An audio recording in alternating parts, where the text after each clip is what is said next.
Chapter 1381. At this point, Hu Quan paused for a moment, then continued to speak. Lu Jia, it's more important for you to improve your strength at this age. You don't have to specially prepare food for me the next time you come.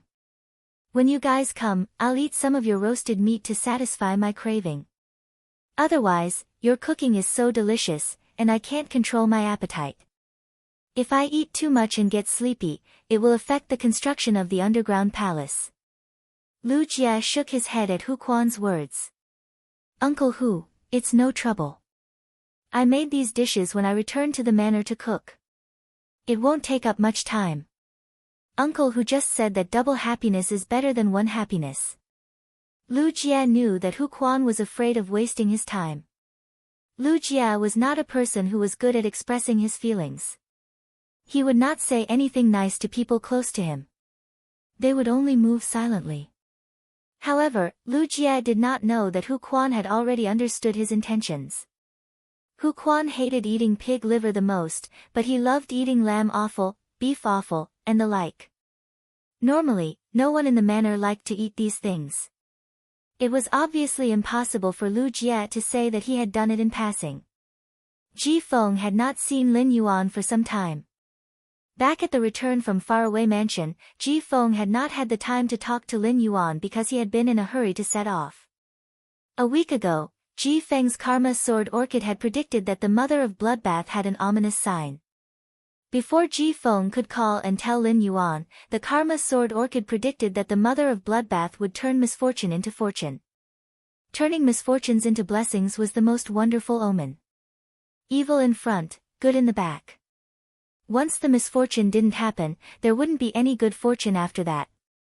It was precisely because of this that Ji Feng didn't tell Lin Yuan about his prediction. He was afraid that the mother of bloodbath would miss the opportunity to avoid the ominous omen. In addition to the mother of bloodbath's prediction, Ji Feng's karma gladiolus had also predicted that something big would happen to Lin Yuan. This matter was so grave that even with Ji Feng's karma sword orchid strength, he was no longer able to determine whether it was good or bad. This made Ji Feng worry about Lin Yuan. However, Ji Feng was afraid that he would tell Lin Yuan about this prediction that he could not distinguish between good and bad. This would make him hesitate about the path he was going to take next. After some consideration, Ji Feng finally decided to tell Lin Yuan about this matter. This matter was so big that it was impossible to tell if it was good or bad. If it was good, then everything would be fine. However, if it was the culprit, this matter might very well threaten his life. Therefore, Ji Feng couldn't care less. Ji Feng called Lin Yuan to the side and softly told him about the prediction. Upon hearing Ji Feng's words, Lin Yuan's pupils contracted. However, Lin Yuan's face did not reveal a worried or fearful expression. Lin Yuan was no longer the sickly person he had been in the Xia region.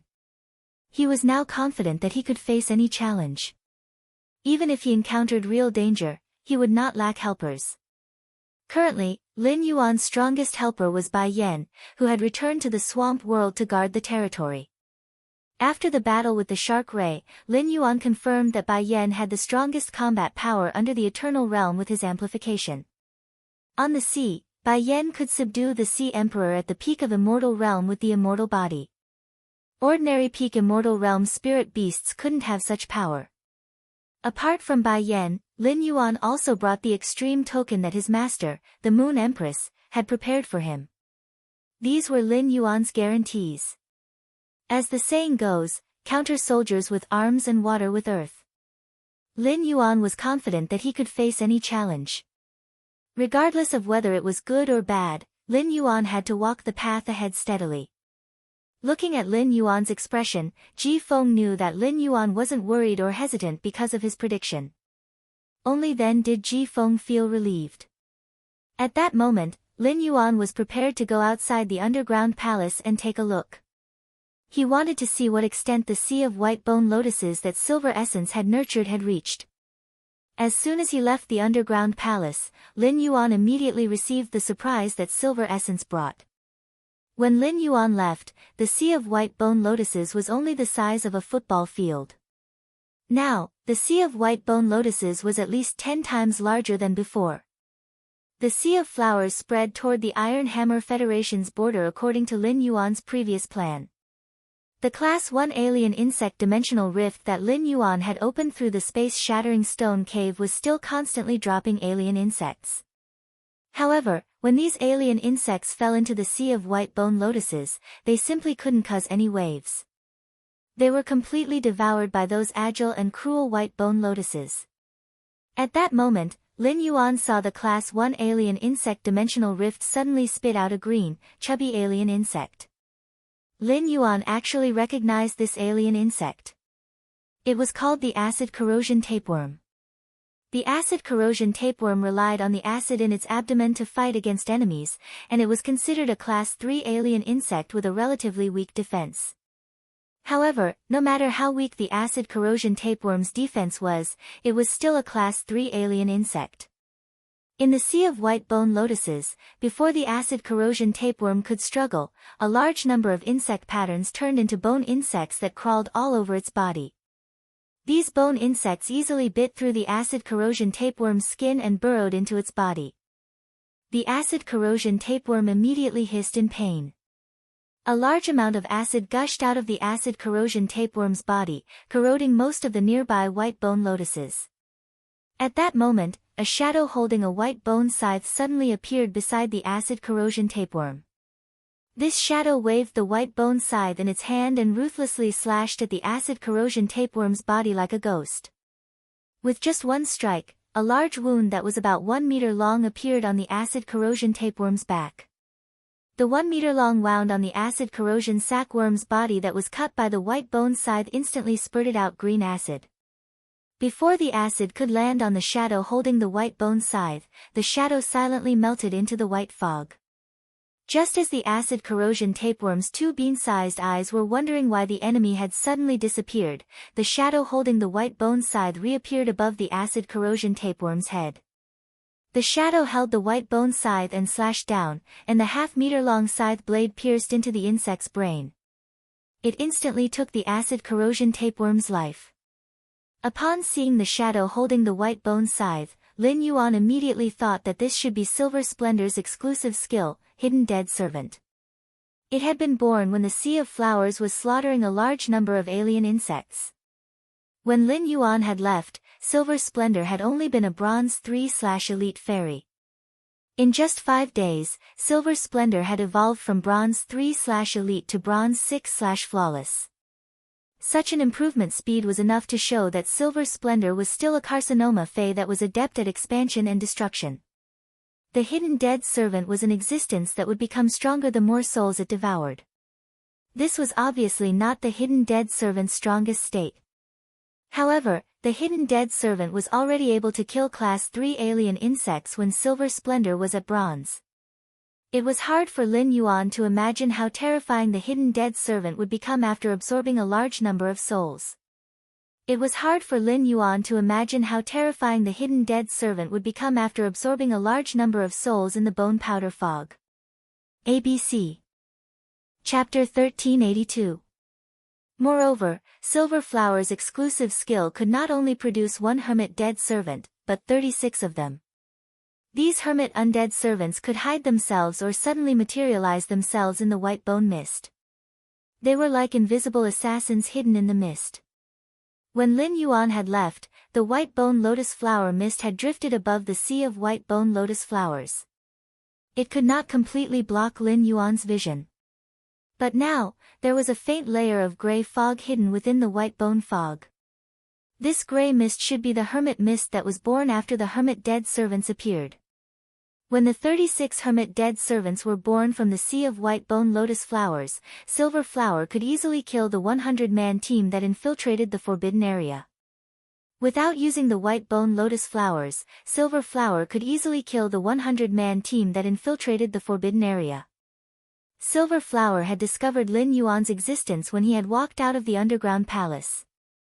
She had deliberately sent the Hermit Dead Servants to kill the acid corrosion tapeworms. She had not seen Lin Yuan for a few days and missed him very much. Therefore, Yin Hua had shown him her growth over the past few days as soon as they met. Lu Jia and Ji Feng had also walked out of the underground palace. Lu Jia looked at the white bone lotus flowers situation and then at the Class 1 alien insect dimensional rift before suggesting to Lin Yuan. Lin Yuan, silver flowers grade is not high now. However, a Class 1 alien insect dimensional rift will no longer give silver splendor any pressure. Given the Sea of Flowers' current area, even if a few more Class 1 dimensional rifts are opened, the silver splendor will be able to handle it. Lin Yuan looked at Silver Flower, who had landed on his shoulder and was rubbing her face against his neck. Lin Yuan touched Silver Flower's silver hair, held her in his palm, and asked Silver Flower. Silver Flower, if I open another dimensional rift like this, can you handle 2 of them? Yin Hua replied to Lin Yuan confidently. Lin Yuan, including this, even if you open another 3-dimensional rifts of similar size, I will still be able to withstand it. Recently, I have focused on letting 2,000 white bone lotus flowers absorb the vitality of these dimensional life forms. These 2,000 white bone lotus flowers have absorbed more than 50% of the vitality of the entire sea of flowers, making them abnormally tough and strong. After testing, these bone lotuses that I specially cultivated can already hold Class 3 alien insects in place. Upon hearing that, Lin Yuan gently shook his head. The next time he opened another dimensional rift, he could not guarantee that it would be an alien insect dimensional rift. Be it the swamp dimensional rift, the underground dimensional rift, or the abyss dimensional rift, secondary dimensional lifeforms' average individual strength was higher than the alien insect dimensional rift. However, Lin Yuan did not discourage Silver Flower. Silver Flower, who had transformed from a plant-type carcinoma Fey into a demon-type source-type lifeform, needed to grow and expand her knowledge. Lin Yuan stepped into the Sea of Flowers. After Lin Yuan stepped into the Sea of Flowers, these bone lotus flowers did not attack him. Instead, they gently swayed beside him. It was as if they were welcoming their master into a paradise made of white bones. Lin Yuan found a location far away from the Class 1 alien insect dimensional rift. He took out the void-shattering rock and planned to tear open another Class 1 dimensional rift. Under Lin Yuan's control, the Class 1 dimensional rift opened up. This time, Lin Yuan had used the void-shattering rock to open an underground dimensional rift. Just as a large number of crypt lifeforms surged out, they were immediately entangled, sucked, and torn into pieces by the bone lotus flowers. Soon, the first Class 3 underground dimensional lifeform emerged from the Class 1 underground dimensional rift. It was a gargoyle. When the gargoyle emerged from the underground dimensional rift, it saw that the bone lotus flowers were preparing to entangle it and quickly flew into the sky. However, no matter how high the gargoyle flew, it was still within the range of the bone mist. Silver Flower looked at this Class 3 gargoyle, and her eyes flashed with a silver radiance. Immediately after, the bone mist started to flow. The moment the bone mist flowed, the greenish-gray gargoyle's body turned white. At that moment, this Class 3 gargoyle was covered in bone worms. These bone worms used their sharp mouthparts to tear at the gargoyle's skin. No matter how hard the gargoyle flapped its wings, it was unable to successfully shake off these bone worms that were already nailed to its body. As long as the gargoyle was not stupid, it would not dare to land on the ground and use its wings to beat the ground. It would even use its body to smash against the rocks to kill the bone worms on its body. Right now, the ground was filled with bone lotus flowers that were eyeing the gargoyle covetously. Once the Class 3 gargoyle landed on the ground, it would be entangled by these bone lotus flowers that were specially enhanced by Silver Flower, and it would no longer be able to fly. Finally, under Lin Yuan's watchful eyes, this Class 3 gargoyle was forcefully gnawed into pieces by the bone worms. Only the hard gargoyle's heart was left in the sea of bone lotus flowers. This gargoyle's heart was quickly transported by Yin Hua's bone lotus flowers to the place where Yin Hua specially hid her treasures. Since Yin Hua was able to deal with dimensional lifeforms with high defense like the gargoyle, even if she opened up the abyss dimensional rift and the horn demon, which had the strongest single combat strength among Class 3 dimensional lifeforms, came out, with a certain amount of bone lotus flowers, Yin Hua would be able to exhaust the horn demon to death. Lin Yuan decided to respect Yin Hua's words and used the void-shattering rocks to open up 2 more Class 1-dimensional rifts in the Sea of Bone Lotus Flowers. As a result, one of the 2 Class 1-dimensional rifts was a swamp-dimensional rift, while the other was an abyss-dimensional rift. The 4-dimensional rifts that had opened up on land were all gathered in the Sea of Bone Lotus Flowers. Yin Hua no longer had the energy to continue acting like a spoiled child in front of Lin Yuan when facing the alien beast tide that gushed out from the 4 Class 1-dimensional rifts. Yin Hua arrived at the center of the Sea of Bone Lotus Flowers and tried her best to control the Bone Lotus Flowers to wear down the dimensional lifeforms that gushed out from the 4-dimensional rifts. Whenever a Class 3-dimensional life form gushed out from a Class 1-dimensional rift, Yin Hua would immediately arrange for her hermit undead servants to harvest it. She was afraid that Yin Hua wouldn't be able to deal with multiple Class 3-dimensional lifeforms at once. Lu Jia asked the insect queen to produce 2 Diamond X flesh-mincing blade insects to take care of Yin Hua in the Sea of Flowers. As Lu Jia had previously seen Yin Hua's Sea of Bone Lotus Flowers, he was surprised by the speed of the Sea of Bone Lotus Flowers development. However, it wasn't that shocking. Ji Feng, who had followed Lin Yuan to the Divine Wood Federation for the first time, was completely stunned by the scene before him. As the young family head of the Whale Ocean Trade's Ocean Sky lineage, Ji Feng was experienced and knowledgeable. However, he had never seen a tumor fae that lived purely on slaughter transform into a fairy source-type life form. Furthermore, this fairy that wasn't even at the silver grade was a 6-winged fairy. Ji Feng had been on the run for 10 years. At this moment, he suddenly suspected that the current Fey world was no longer the Fey world that he had known 10 years ago. ABC Chapter 1384 Ji Feng and Lu Jia naturally had no objections to Lin Yuan's words. They had come to the Divine Wood Federation to protect Lin Yuan. In the Divine Wood Federation, no one knew him. He did not need to hide his identity at all. Lin Yuan waved his hand and summoned Blackie, which was rarely summoned in front of outsiders in the Radiance Federation. After Blackie was summoned, it happily circled a few times in the air. Then, he landed beside Lin Yuan and said in a gentle voice, "You're right. Lin Yuan, you became smaller again." Lin Yuan looked at Blackie helplessly. In any case, every time he encountered Blackie, he would always be told that it had become smaller. After some time, Lin Yuan had gotten used to it. The diamond/fantasy breed Blackie was nearly 100 meters long, even though it was a support-type Fae. However, Blackie's pure-blooded flood dragon species Fae's aura made the other Faes in this forest shrink their necks in fear. Who would have thought that the dragon eye spirit siphoned goldfish that only knew how to spit bubbles in the pond? It was a spirit-tied dark flood dragon that could transform into a pure-blooded WYRM species Fae.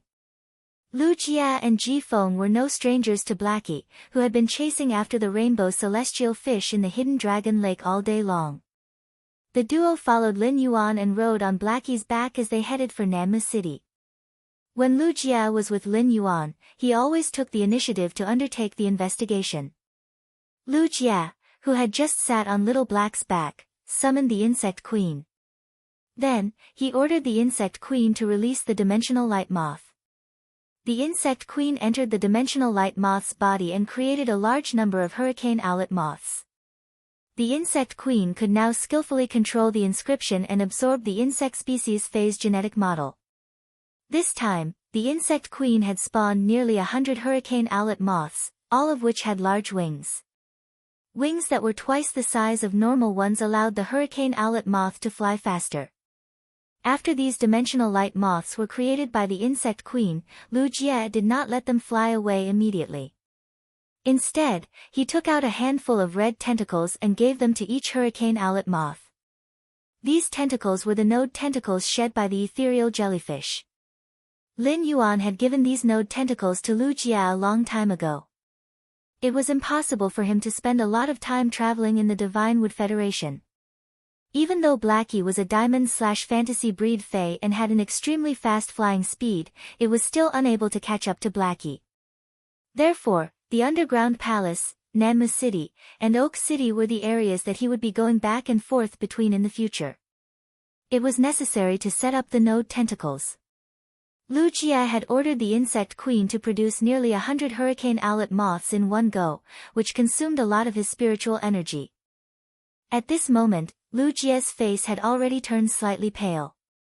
The hurricane owlet moth was the insect queen's platinum skill. The consumption of the insect queen to produce the hurricane owlet moths was more than 10 times that of producing a flesh-mincing blade insect. Without needing Lu Jie to say anything, Blackie, who was happily flying in the sky, had already thoughtfully used spirit injection on Lu Jie.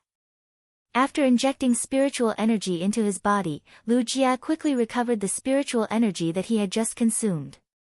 Through his spiritual energy connection with Blackie, Lin Yuan could feel its excitement and happiness. When Little Black was in the Return from Faraway Manor, its range of activity was limited to the Hidden Dragon Lake. No matter how beautiful the Hidden Dragon Lake was, it still couldn't compare to nature. He reached out and gently stroked Blackie's mane. He suddenly recalled that it had been a long time since he had relied on Fays to fight. In the world of Beastmasters, controlling Fays was the foundation of everything. He wanted to find the long-lost feeling of being a beast tamer in the Divine Wood Federation. At that moment, Lin Yuan, who was on Little Black's back, had already seen the town that Lu Jie had previously explored. Looking down at this town, Lin Yuan felt that it was more like a town. It was not that this was a slightly larger village. In Redbud City, the Xia region was considered a relatively small county. The Millstone Town at the edge of Ascending Dragon City was the place with the worst infrastructure in the Radiance Federation. However, be it the Xia region or Millstone Town, they were much stronger than this town. When Lin Yuan had talked to Luoya in the Dry Cliff Bandits, he had asked her a lot of questions. In the Divine Wood Federation, flying Fays could fly directly above cities. Of course, there was a considerable risk in riding a flying-type Fay to fly above the city.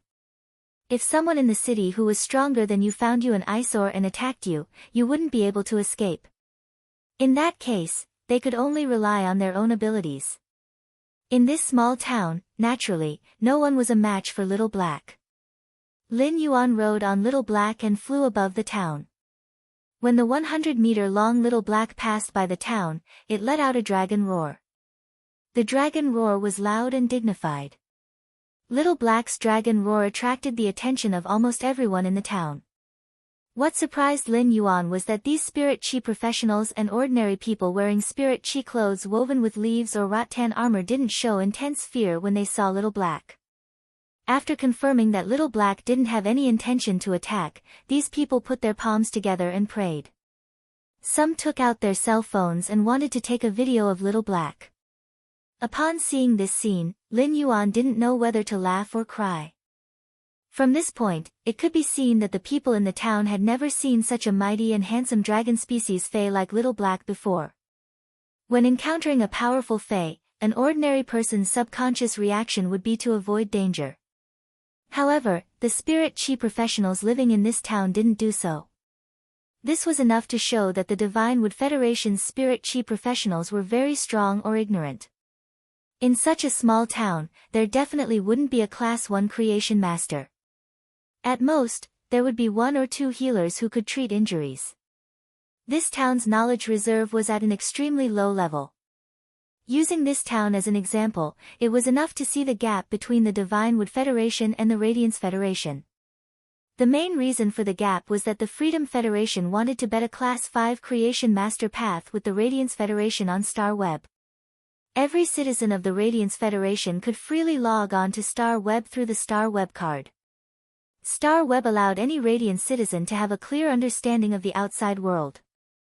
Books below Class 3 Lifestyle Class Spirit Chi Professionals could be traded on Star Web with Federation dollars. This allowed the Radiance Federation's citizens' knowledge reserve to be in a very high state. The combination of Star Web and Ostrich Logistics allowed goods produced anywhere in the Radiance continent. They could reach the hands of the Radiance Federation's citizens within 3 hours. Star Web allowed the Radiance Federation to maintain a highly modern civilization in the Spirit Chi Awakening era. Now, this town in the Divine Wood Federation made Lin Yuan understand what kind of life was the normal life of the people in the Radiance Federation's outer world. In the Radiance Federation, because of Star Web, If someone took out a Fae that wasn't produced in the Radiance Federation, it would be easily recognized by the Radiance Federation's creation masters. End of this chapter. Chapter 1385. However, the Divine Wood Federation's creation masters obviously couldn't do this. Due to the lack of knowledge, in front of the Divine Wood Federation's creation masters, the Divine Wood Federation's creation masters wouldn't be able to defeat them. The Divine Wood Federation's creation masters wouldn't be surprised if they took out any Faes. Lin Yuan was on Black's back, enjoying the cool breeze as he looked down at the vast forest below. In this federation where strength is everything, the strong are as noble as gods and the weak are as lowly as ants.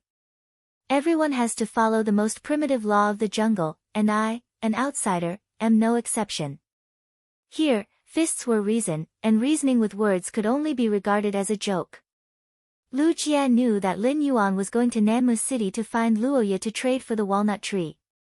However, from the first time he saw Luoya and saw the way she stared at him, he could not help but feel a chill run down his spine. Lu Jie couldn't help but be wary of Luoya.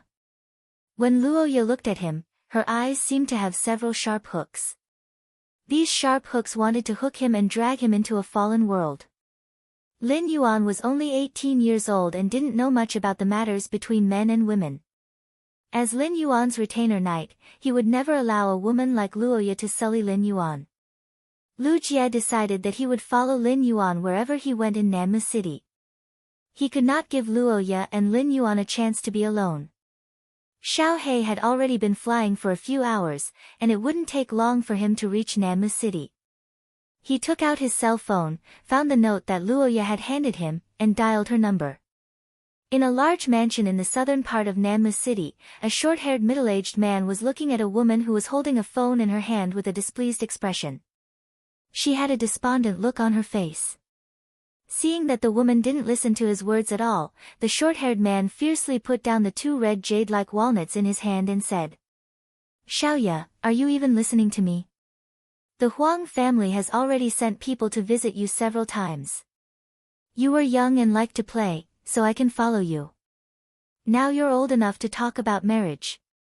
The Huang family is the same as our Luo family, a two-star family. Huang Yu is the son of the Huang family's patriarch, Huang Zhan. Other than Huang Yu, there are no other males in the Huang family. You will marry into the Huang family. When Huang Yu takes over Huang Zhan's position, you will be the matriarch of the Huang family. Father isn't forcing you to marry Huang Yu. It's not like you have to marry the Huang clan. But Huang Yu has always liked you. You should try getting along with Huang Yu first. After we get to know each other, if you really don't like me, you can tell me. I can help you reject the marriage." This wasn't the first time he talked about marriage with Roya. It was just that Roya rejected him previously because she hadn't had enough fun and didn't want to stop so early.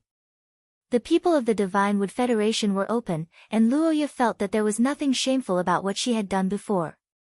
But after getting married, he could no longer indulge himself like before. But now, it was no longer because she hadn't had enough fun. A few days ago, Luoya had already calmed down. Luoya's mind was now filled with only Lin Yuan. After seeing how outstanding that person was, Luoya didn't even put Huang Yu in her eyes, not to mention marrying him. Seeing how her father was earnestly persuading her, Luoya placed the phone on the table and said, "Father, you have been recommending those 3 clans to me for so many years. Father, you have been recommending those 3 clans to me for so many years because our Luo clan's overall strength is the weakest among the 4 Class 2 Creation Master clans in Nanmu City. But our Luo family is a Class 2 Creation Master clan. So what if our Luo family doesn't get married to one of the 3 clans?"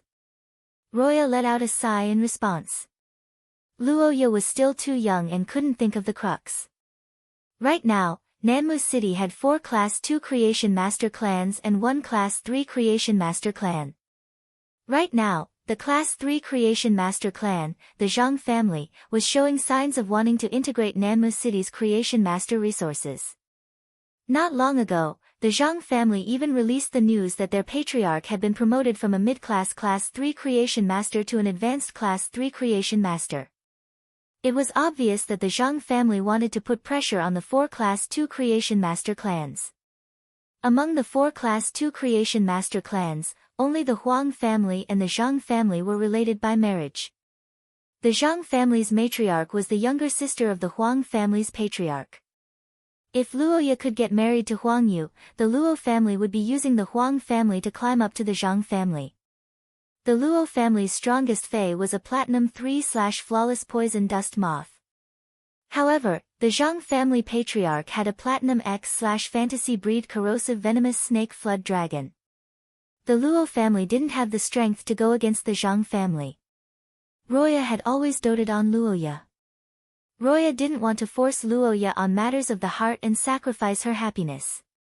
Just as Roya was about to persuade Luoya, she picked up the phone on the table again. She said to Roya seriously, "Father, I already have someone I like.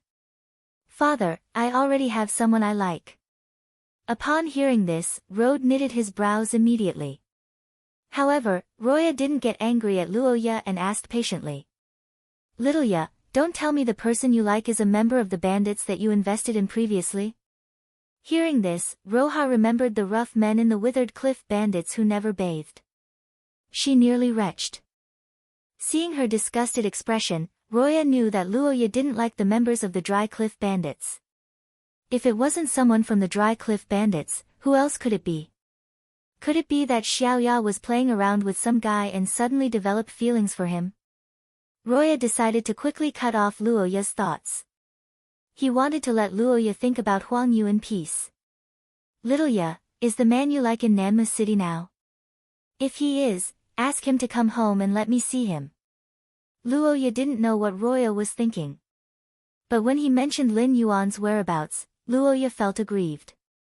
"I also want to know where Lin Yuan is." But it had been almost 9 days, and the phone still didn't ring. Just as Luoya was in despair, her phone suddenly rang. When Luoya heard the ringtone of her phone, her eyes suddenly lit up, revealing a ray of hope. Luoya turned on her phone excitedly and found that it was indeed Lin Yuan's call. Luoya nervously grabbed the armrest of the recliner and carefully cleared her throat before picking up the phone. As soon as the call was connected, Luoya wanted to be more ladylike and wait for Lin Yuan to speak first. But for some reason, Luoya couldn't control herself after picking up the phone and said to Lin Yuan first, "Have you been busy for the past 2 days? I haven't seen you call me. When are you free to come to Nanma City? I'll bring you around. There are a few small shops in Nanma City that I've eaten in since I was young. They taste really good. Do some research and have a small explosion at the end of the month. I hope everyone can support me." End of this chapter. Chapter 1386. When Lin Yuan heard Luoya's words, he calculated the time and said, "I should be able to reach Nanmu City in an hour." Upon hearing Lin Yuan's words, Luoya stood up from the recliner excitedly. "Then I will pick you up at the gate of Nanmu City." Luoya's voice couldn't help but pause awkwardly. It would take at least 1.5 hours to reach the gate of Nanmu City by riding the Mist Anti-Poison Moth. However, Lin Yuan would reach Nanmu City in an hour. She couldn't let Lin Yuan wait for her at the gate of Nanmu City. Thus, Luoya changed the topic. "How about this, I will wait for you at the largest Nanmu Square in Nanmu City. It happens to be closer to my home. I have prepared 2 walnut trees for you. If it isn't enough, I can go home and get more for you." After Luoya finished talking with Lin Yuan, she hung up the phone. Luoya noticed that her father, Rode, was looking at her with a complicated expression. Rode's heart was in a dilemma. Rode had never seen Luoya so concerned about someone before. Rode noticed that Luoya's eyes were shining when she was on the phone. The light in her eyes couldn't lie. Luoya was so concerned about her sweetheart, so how could she be willing to contact Huang Yu? For a moment, Rode felt that things were a little difficult. Although he could secretly kill the person Luoya liked. But if he really killed this person, Luoya was likely to think that he was the one who secretly killed him. Moreover, the walnut trees had always been a precious resource of his family. The 20 or so walnut trees at home were all precious treasures. Just the walnuts that were produced every year could be sold for a lot of money. When Luoya asked him for the walnut trees, Road was a little relieved. He thought that Luoya wanted to practice cultivating high-quality walnuts. Now, it seemed that he was thinking too much. Luoya wanted to give the walnut trees as a gift to the person she liked. It was said that daughters would always help outsiders, and now Road finally understood. Road stood up and said sternly to Roya upon seeing that she was about to rush out of the door. "Wait, don't be in a hurry. It's reasonable for your little boyfriend to do that. I should meet him too. I will go to Nanmu Square with you." When Luoya heard Road say that she was going to see her boyfriend, her face immediately showed a sad look. Boyfriend? In Lin Yuan's eyes, he might just be a passerby who knew him. Coincidentally, Lin Yuan had to go to Nanmu City to handle some matters. Due to the previous agreement, he had to give her a call. However, Luoya didn't object to Road accompanying her to meet Lin Yuan. Lin Yuan's excellence could be seen at a glance. When he saw Lin Yuan, no matter what, his father would not force him to come into contact with Huang Yu again. This time, Road wanted to go with Luoya because he wanted to intimidate her boyfriend. He wanted to let Luoya's boyfriend know how big the gap between him and Luoya was. Young man, don't always be a toad lusting after a swan. It wasn't that easy to be the son-in-law of a Class 2 Creation Master clan. Therefore, he summoned his main fae, the Platinum 3/Flawless Poison Dust Moth. As for why Road summoned the poison dust moths, Roha was puzzled. She didn't know why her father was so serious. He had even summoned his strongest fae, the poison dust moth. However, Luoya was very happy with Road's behavior. If she rode the platinum poison dust moth to fetch Lin Yuan, at least she wouldn't look too shabby in front of Lin Yuan and lose face. Luoya hugged Road happily and said, "Thank you, father." "Thank you, father." Road and Luoya were both calculating in their hearts. On the surface, Road and Luoya were on the back of the poison dust moth and headed for the Nanmu Plaza. In Nanmu City, Road and Luoya were famous people. Nanmu City wasn't a big city in the Divine Wood Federation. It was just a city built with a Class 3 Creation Master clan as the core. Apart from the Class 3 Creation Master Zhang clan, Road was the head of a Class 2 Creation Master clan.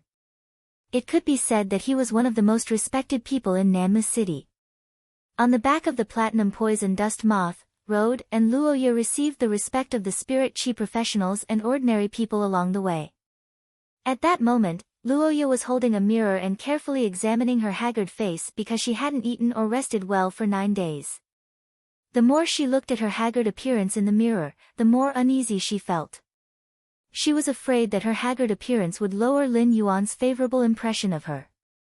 At that moment, Luoya couldn't be bothered that her father, Road, was beside her. She took out her most precious cosmetic powder from her walnut. She wiped it on her face. This cosmetic powder was a mixture of crushed amber, water-type pearl powder, wanyan flower juice, lotus heart dew, and gold fei oil. In terms of the production process, only Class 3 Creation Masters were able to use it. In a place like Nanmu City, this was the highest grade of cosmetic powder. The Zhang family's auction would only auction a bottle of this grade of cosmetic powder every month. Once it was auctioned, it would be desperately fought over by the various matriarchs and young ladies in Nanmu City. In order to obtain this cosmetic powder, Luoya had spent a considerable amount of deep Sanskrit dollars. Now that she thought about the expenditure of deep Sanskrit dollars, she still felt a little heartache.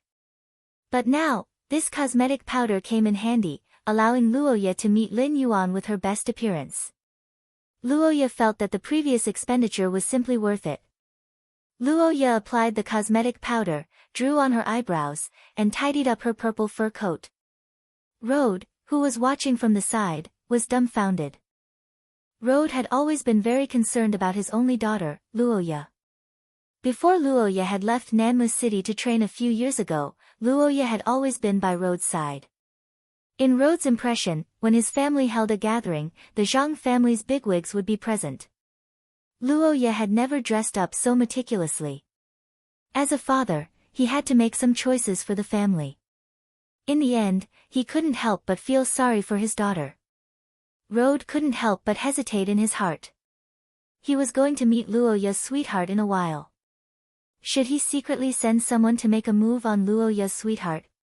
Just as Luoya was done with her makeup and was looking at her rather delicate and pretty face in the mirror with satisfaction, a very loud but somewhat cocky voice came from behind Luoya. "Ah yeah. Uncle Luo.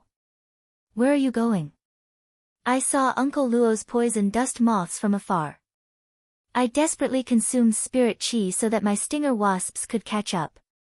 Hearing the voice coming from behind, Luoya frowned. However, his furrowed brows smoothed out in an instant. Road immediately ordered the poison dust moths to stop in mid-air and no longer advance. ABC. Chapter 1387. Then, Road patted Luoya's shoulder, and she reluctantly turned around with Road. Luoya saw a yellow-clothed youth standing on the back of a huge brown wasp. This youth wasn't ugly, but he had big and small eyes. One big and one small eyes made the yellow-clothed youth's eyes look wretched and lifeless. In terms of figure, the yellow-clothed youth wasn't bad.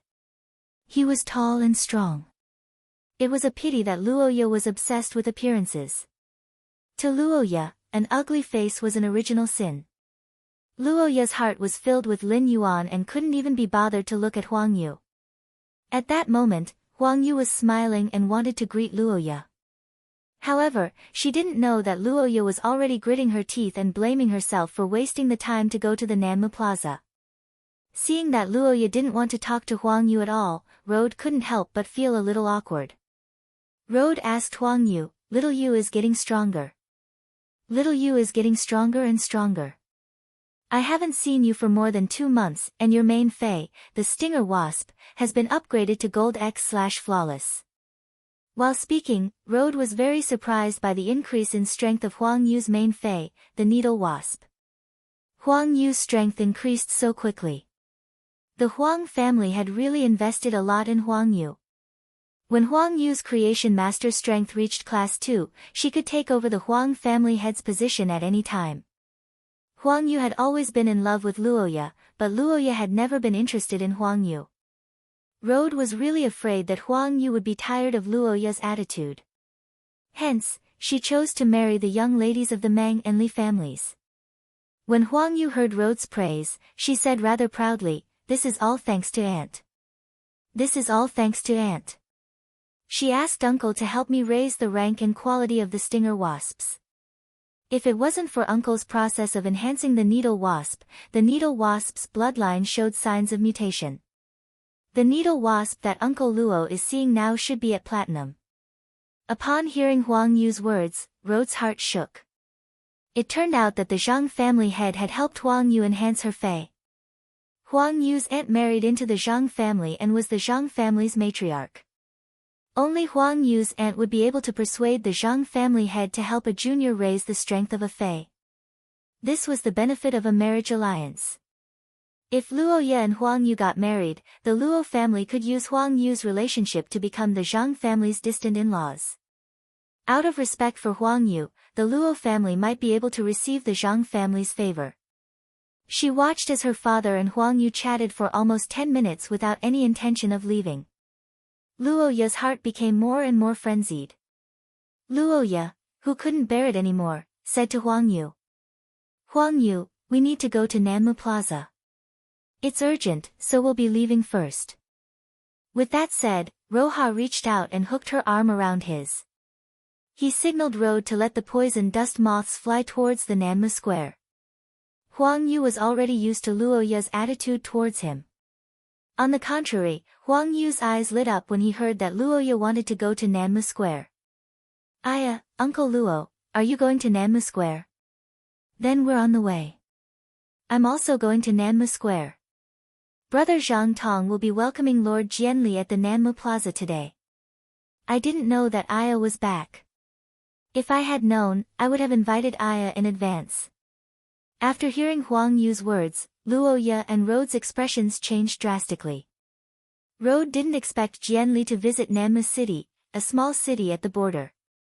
Zhang Tong, the eldest young master of the Class 3 Creation Master clan, actually had the capability to establish a relationship with Lord Jianli. Lord Jianli was a well-known figure among the Divine Wood Federation's younger generation.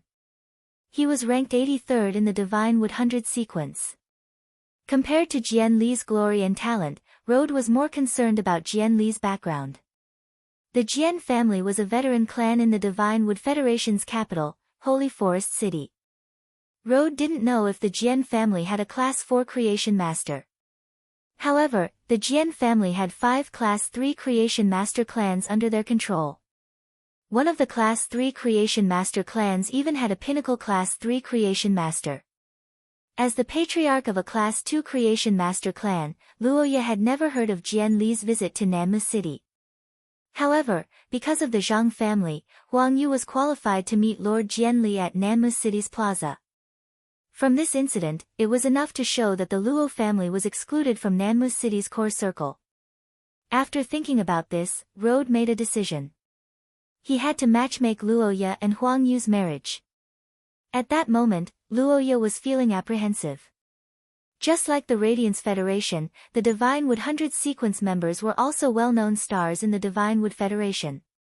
In the eyes of the Divine Wood Federation's Spirit Chi professionals, every Divine Wood 100 sequence member was like an unreachable star.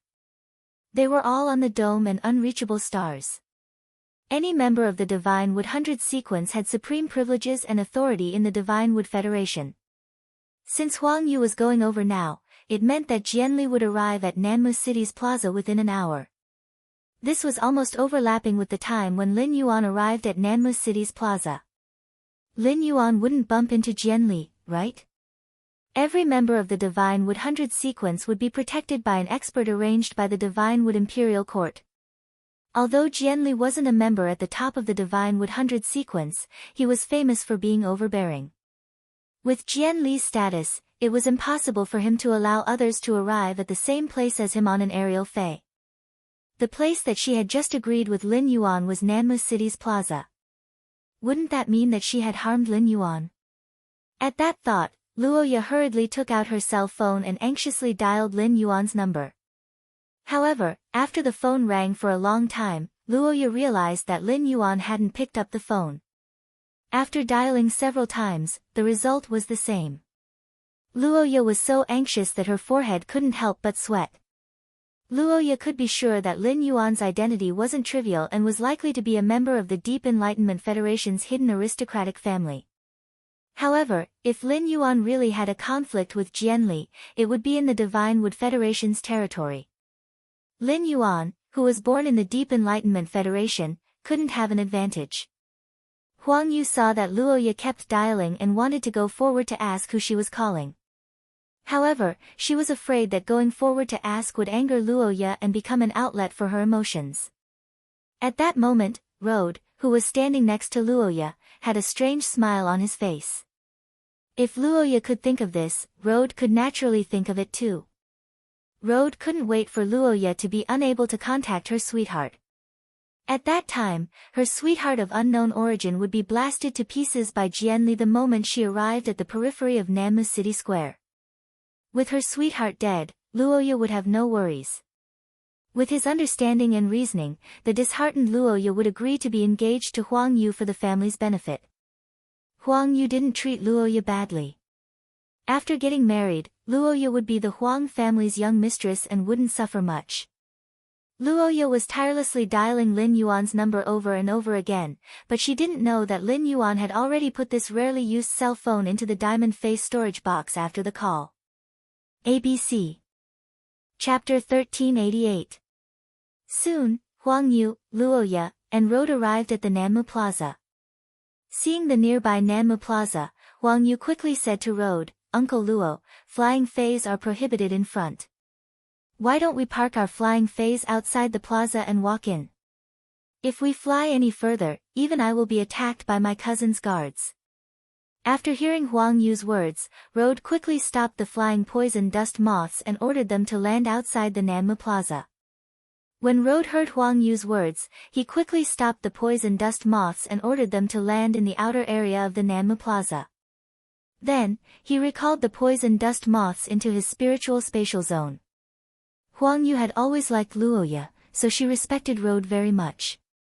After Road recalled the poison dust moths, Huang Yu eagerly led Road and Luoya into the Nanmu Plaza. The Nanmu Plaza was usually the most lively place in Nanmu City, but it was currently surrounded by a large number of armored guards. It was heavily guarded. The plaza was no longer filled with vendors and spirit chi professionals who were strolling around. Along the way, Huang Yu had been greeting these guards, and they all recognized her. On account of Huang Yu, these guards didn't take the initiative to stop Luoya and Road. They allowed Huang Yu to bring them in. Road's expression didn't look good when he saw the guards' behavior. From the guards' eyes, Road could feel that they respected Huang Yu more than he did. After passing through layers of guards, Road saw a tall man in a green fur coat standing in the middle of the square. This person was Zhang Tong. Zhang Tong was surrounded by the Zhang family's trusted subordinates. There weren't any people from the other Class 2 Creation Master clans, the Meng family and the Li family. This discovery put Road's heart at ease. It seemed like the Luo family wasn't the only one excluded from Nanmu City's core circle. The other two Creation Master clans, the Meng family and the Li family, couldn't escape the fate of being excluded by the Zhang family either. When Huang Yu saw Zhang Tong, she quickly walked over and shouted, "Big brother Zhang Tong, I thought I was already quite early when I arrived 15 minutes earlier.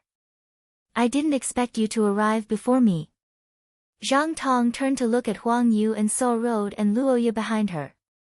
Zhang Tong turned to look at Huang Yu and saw Road and Luoya not far behind her. Zhang Tong furrowed his brows slightly. Nanmu City was only so big, and as Huang Yu's cousin, Zhang Tong naturally knew that Huang Yu liked Luoya. Thus, Zhang Tong didn't say anything. Early that morning, Zhang Tong had already arrived at the Nanmu Plaza to make preparations. Although the Zhang clan was the local tyrant of Nanmu City, the size and resources of Nanmu City made it impossible for the Zhang clan to develop further. If he wanted the Zhang family to develop further, he needed to find a breakthrough or a backer. This backer was Jian Li, who was about to arrive. He was from the Jian family. The Zhang family intended to make use of the Jian family's resources and connections in Shenmu's capital city, Xinglin City. The Jian family was also happy to control another Class 3 Creation Master clan in the border region. Moreover, Jian Li and Zhang Tong had a personal relationship, so Jian Li was willing to waste time on this trip. Huang Yu hurriedly explained when she saw the displeased look on Zhang Tong's face. "Brother Zhang Tong, Aya and Uncle Luo will follow behind me. I'll tell them not to cause any trouble. Well, I also want to bring Aya along to broaden her horizons." Upon hearing Huang Yu's words, Zhang Tong immediately knew what Huang Yu was planning. In the Divine Wood Federation, there wasn't a single woman from an aristocratic family who didn't desire wealth and clung to the rich and powerful. Huang Yu wanted to show off her connections in front of Luoya and use this to win her heart. As for Luoya, Zhang Tong didn't fancy her at all. Previously, the Zhang family had intended to choose a wife for Zhang Tong in Nanmu City. However, all the aristocratic women in Nanmu City were placed in front of Zhang Tong, and none of them caught his eye.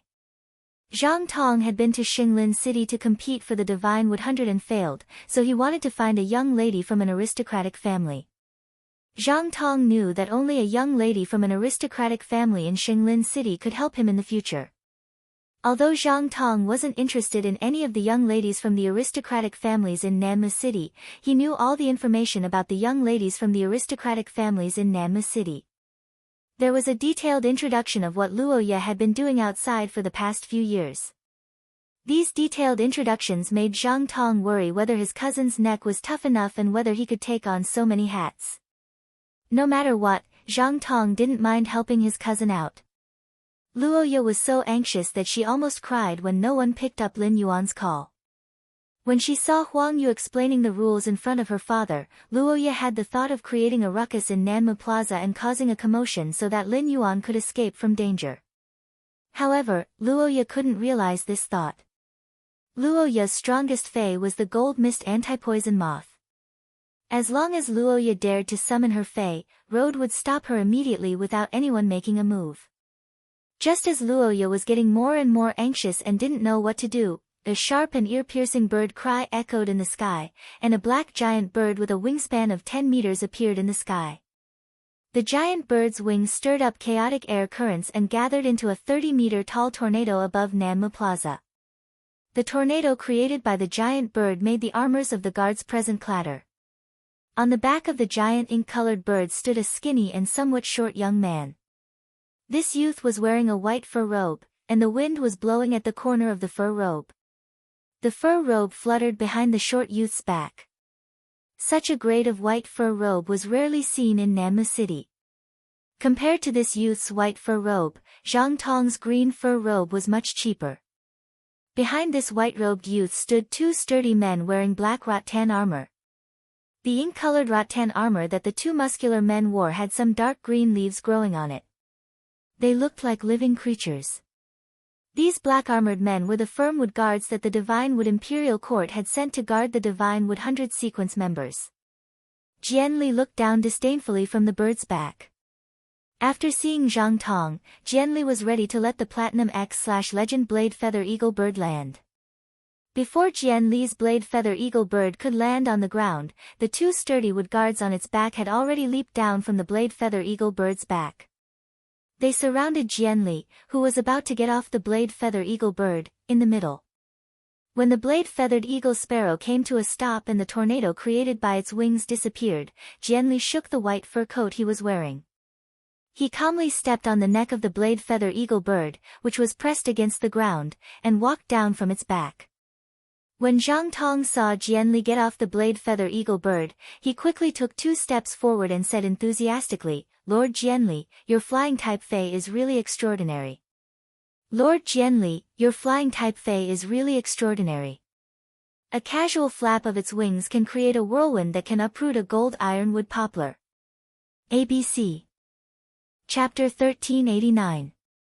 The short Jianli patted the Blade Feather Eagle sparrow's beak and said, "This Blade Feather Eagle sparrow is just a flying fae that I randomly chose from the bird stable at home. It isn't that rare. As for your Zhang family's platinum/fantasy breed corrosive serpent flood dragon, it should be very enjoyable to ride on. Your Zhang family's platinum/fantasy breed rotten venomous snake flood dragon should be very enjoyable to ride." The corrosive serpent flood dragon was Zhang Tong's father and represented the Zhang family's strongest combat power. Even if the Zhang family wanted to rely on the Jian family, the corrosive serpent flood dragon could never be taken out for Jianli to ride on for fun. Otherwise, the Zhang family would lose all its prestige in Nanmu City and become a joke that the citizens discussed behind closed doors. Otherwise, the Zhang family's prestige in Nanmu City would be completely lost and they would become a joke that the citizens discussed behind closed doors. When Luoya saw Jianli, the last bit of hope in her heart was shattered. If he had arrived first, perhaps there would still be a chance to turn things around. However, Jianli had arrived first, and the situation was no longer within Zhang Tong's control. Now that Jianli had arrived first, the situation was no longer within Zhang Tong's control. Everything that happened next would be up to Jianli. At that moment, Luoya, who was filled with worry and self-blame, felt Rode's elbow hit her arm hard. The intense pain brought Luoya back to her senses. Luoya, who came back to her senses, found that Jianli was staring at her. Luoya immediately cursed inwardly. At that moment, Jianli said in a playful tone, "What's wrong? You're dressed up so beautifully, but you're crying because you don't welcome my arrival? Or are you disappointed because you've only heard rumors about me before and realized that I'm not tall?" Jianli's voice became softer in the second half of his sentence. However, Jianli's words made Zhang Tong break out in a cold sweat. Zhang Tong knew that Jianli hated it the most when others mocked his height. It was obvious that Luoya's crying expression had caused Jianli to misunderstand. Zhang Tong didn't know if Luoya was disappointed by Jianli's height. However, Luoya's crying expression when welcoming Jianli was an original sin in itself. The Nanmu City Plaza was heavily guarded, and outsiders weren't allowed to enter.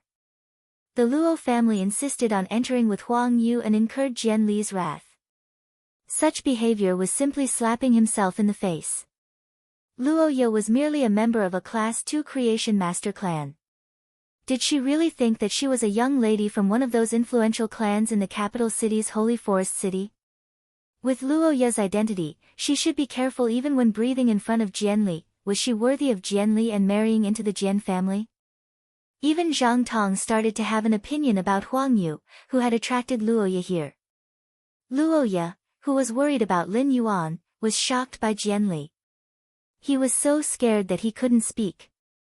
Luo De, who was next to Luo Ye, was also panicking, but he saw that Luo Ye was in a daze and didn't come forward to talk to Jian Li. Rode mustered his courage and said to Jian Li in a trembling voice. "Lord Jian Li, how could my daughter be disappointed in you? My daughter is crying because the 100-man team that I managed previously encountered a dimensional rift at the border and was annihilated. Only I managed to escape. Because of this, my daughter has been grief-stricken. I didn't expect that she would lose her composure in front of Lord Jian Li. Lord Jian Li, you are charming and charming. My daughter only dares to look up to you. How would she dare to have any other thoughts?" When Rode had first spoken, Zhang Tong had thought that this matter might be over. If the bandit team that Luo Ye had joined had been annihilated, Jian Li wouldn't be so overbearing and make things difficult for a woman from a Class 2 Creation Master family. When the time came, he would get someone to bring Luo Ye and Rode down, and the matter would be resolved. But when Rode said, "I only dare to look up to you," Zhang Tong's expression changed. This sentence had violated Jian Li's taboo. Zhang Tong had personally witnessed Jian Li trying to curry favor with someone who was taller than him.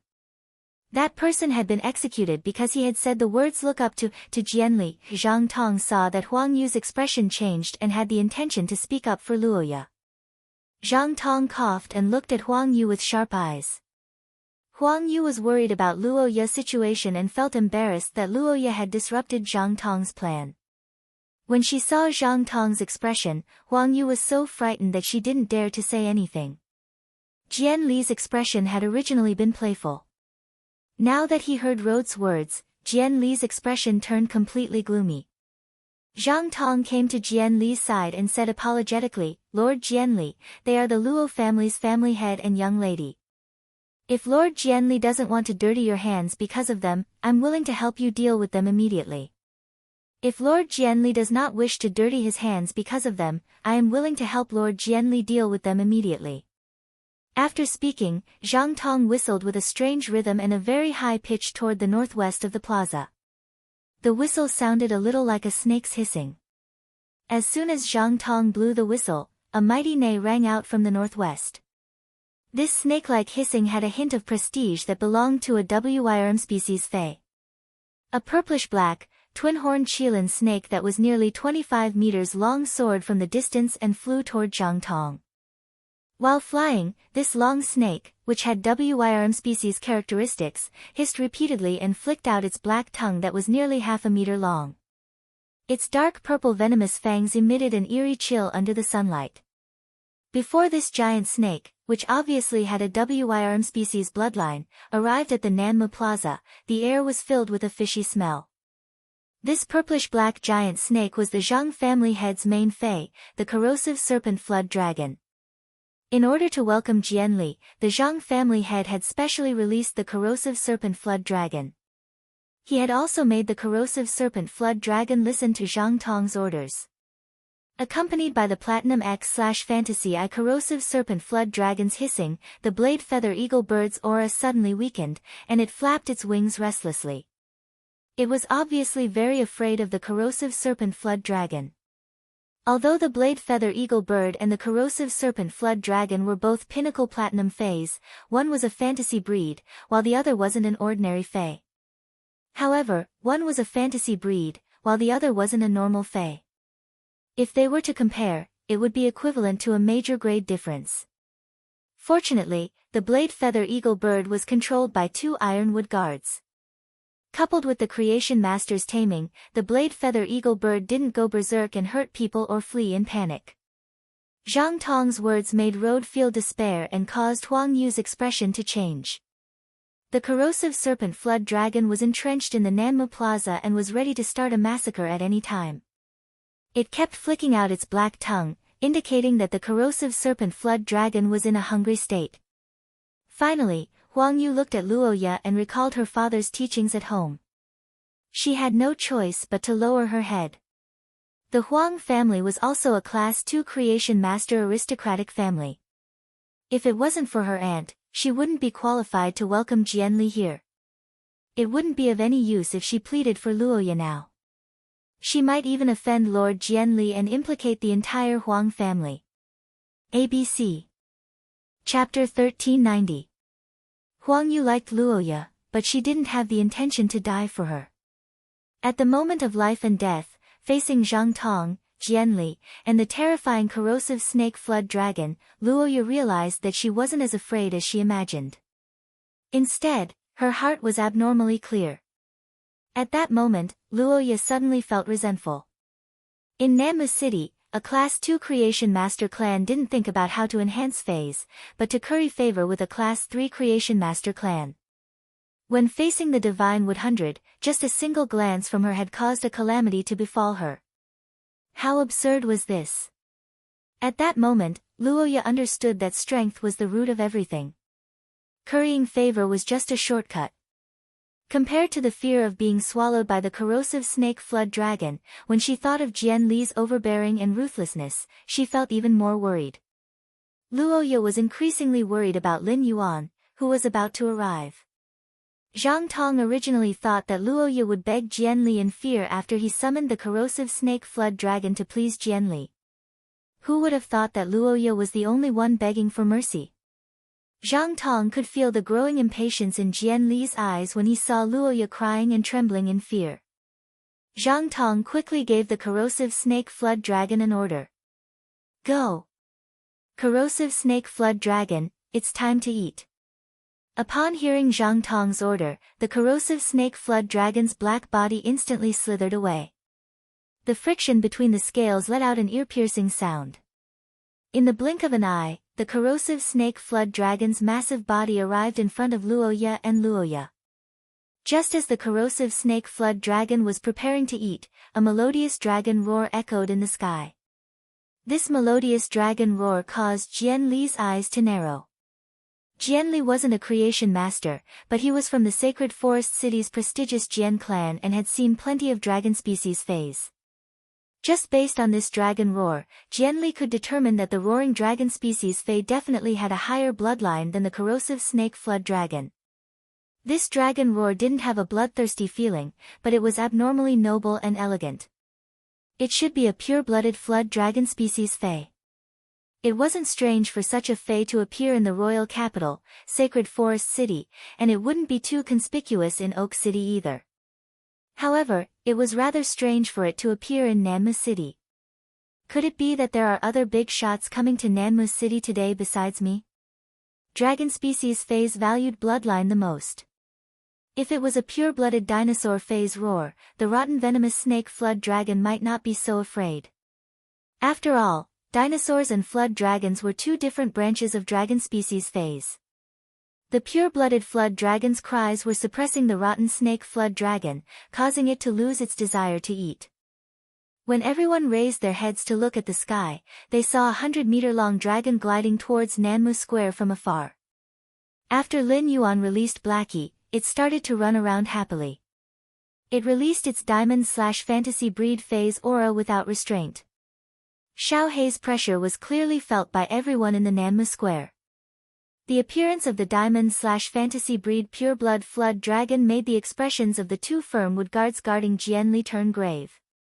As the ink-colored giant flood dragon approached from afar, everyone suddenly realized that there were three figures standing on top of this handsome ink-colored pure-blooded flood dragon.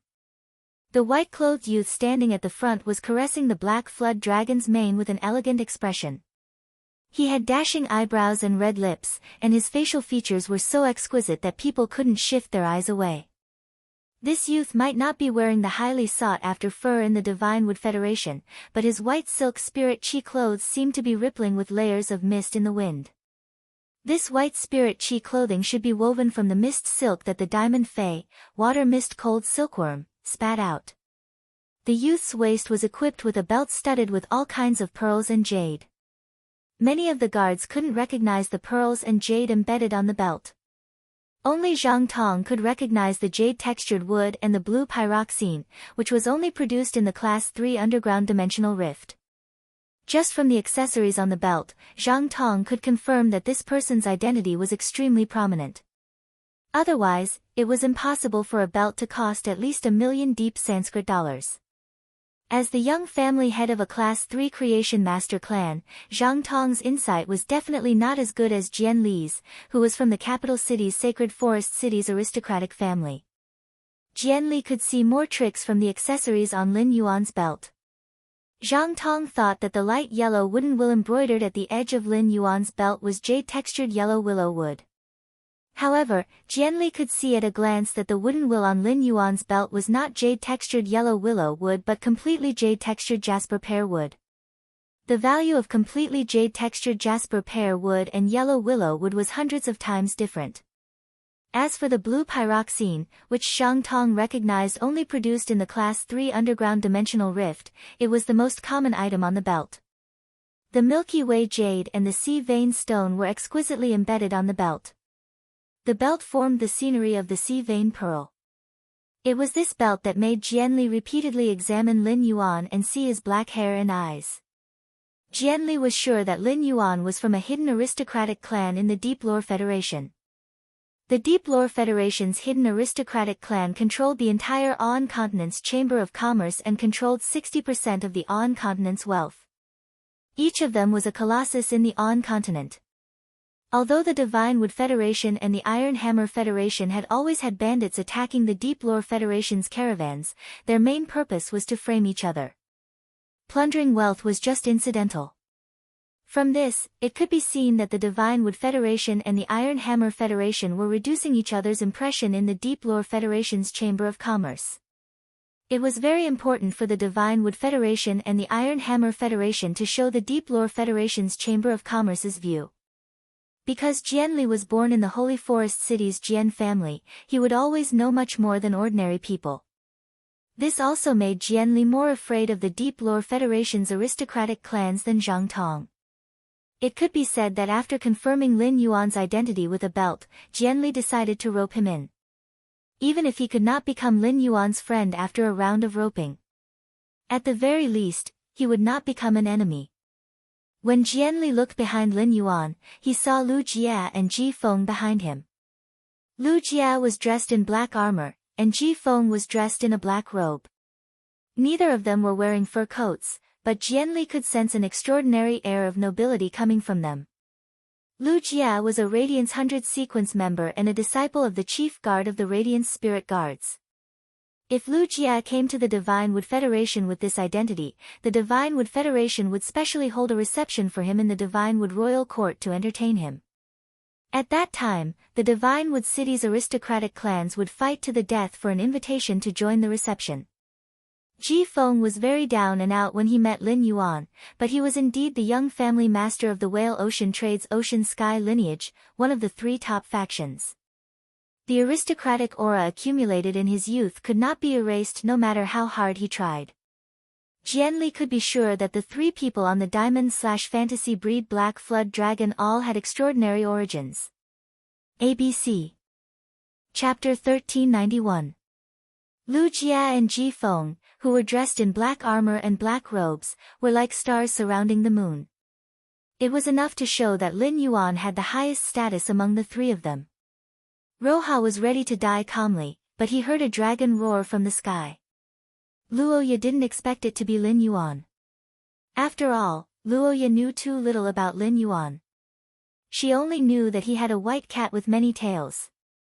When the Black Flood Dragon got close, Luoya's eyes were immediately attracted to Lin Yuan after noticing him.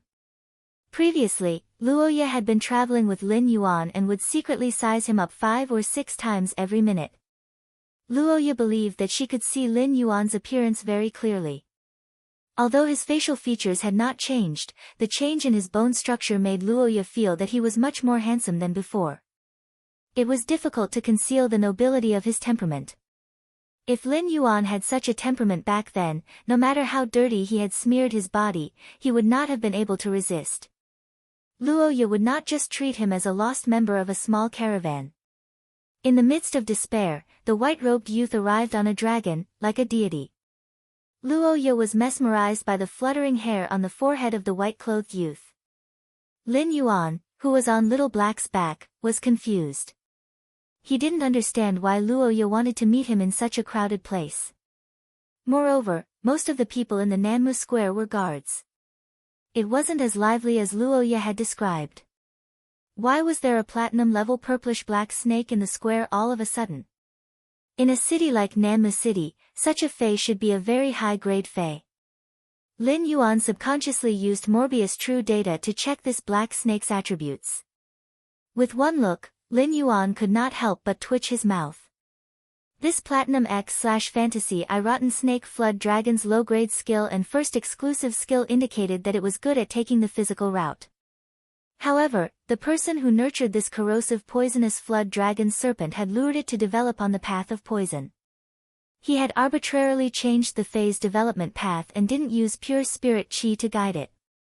This meant that the corrosive venomous flood dragon might never have the chance to evolve its bloodline again.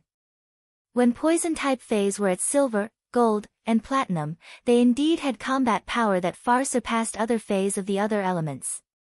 But if he went further up, the poison-type faes would be of little value. When they arrived at Nanmu City, Lin Yuan patted Little Black's dragon horn and said, "Little Black, let's go to Nanmu City. Little Black, don't disturb the people. Restrain your aura when you're in the city."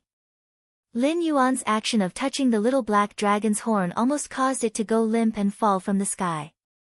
Previously, he had touched Blackie's dragon horn, which was the most sensitive part of a flood dragon fae. Blackie was very vexed. It had clearly told Lin Yuan not to touch the corners, so why was Lin Yuan touching them now? However, Blackie was not averse to Lin Yuan touching its dragon horn. Therefore, Blackie stopped reminding Lin Yuan and obediently listened to him. He retracted his aura. Xiao He withdrew the aura of a pure-blooded flood dragon, and the rotten venomous flood dragon on the ground was immediately freed from its state of fear. The corrosive poisonous flood dragon still remembered Zhang Tong's instructions. The snake immediately opened its mouth and attacked Roha. Compared to Roha was obviously more delicious. Therefore, the corrosive poisonous flood dragon decided to start with Luoya. This scene made Lin Yuan frown abruptly, and he immediately ordered Blackie, don't be afraid. Blackie, use Spirit Purity Burst to stop this corrosive poisonous flood dragon. When Blackie heard Lin Yuan's order, it immediately swung its tail, and a black scale fell off the tip of its tail. Then, a ball of pure spiritual energy surged out of Little Black's body. After attaching this ball of pure spiritual energy to the black scales, Little Black flicked its tail. Blackie swung its tail and ruthlessly whipped the black scale. Just as the corrosive poisonous flood dragon was about to bite Roha, the black scale blasted on the corrosive poisonous flood dragon's body. It blasted a huge hole on the corrosive poisonous flood dragon's coiled body. Under the intense pain, the corrosive poisonous flood dragon raised its head and let out a painful hiss. Lin Yuan nodded with satisfaction when he saw Blackie's exclusive skill, Spirit Purity Burst. As an exclusive skill that Blackie had comprehended when it evolved into a fantasy breed, Blackie was naturally able to use it. However, when Blackie used Spirit Purity Burst, the spirit chi it used was far less pure than Lin Yuan's spirit chi. This caused Blackie's Spirit Purity Burst to be far weaker than Lin Yuan's. Blackie might be a support-type fae, but when it came to a fight, its combat ability wasn't weak. Blackie might not be able to defeat a power offense-type fae of the same grade when it used Spirit Purity Burst.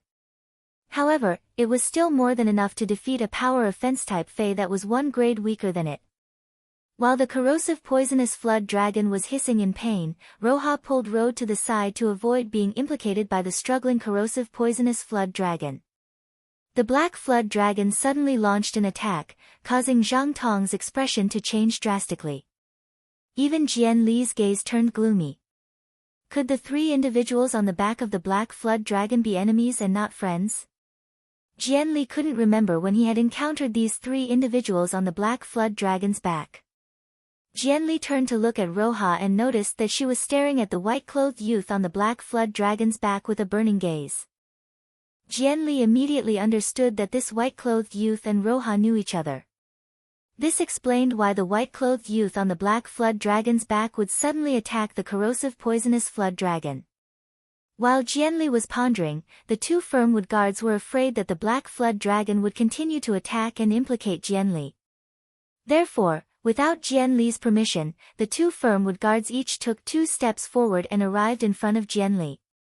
Subsequently, they summoned their fays. The Divine Wood Federation's Firmwood guards were trained to protect the Divine Wood 100 sequence members. All of them were experts. In order to maximize the strength of their main phase, the Divine Wood Federation poured all of its resources into the Firmwood guards' main phase. As a result, the Firmwood guards would usually only contract one fae. At that moment, a giant beetle and a golden-brown monkey that was a head shorter than Jianli were summoned. The giant dark green beetle was 7 meters long, 3 meters tall, and 4 meters wide. It looked like a giant moving war chariot. The dark green beetle's carapace was like a mirror, and it could clearly reflect the surroundings.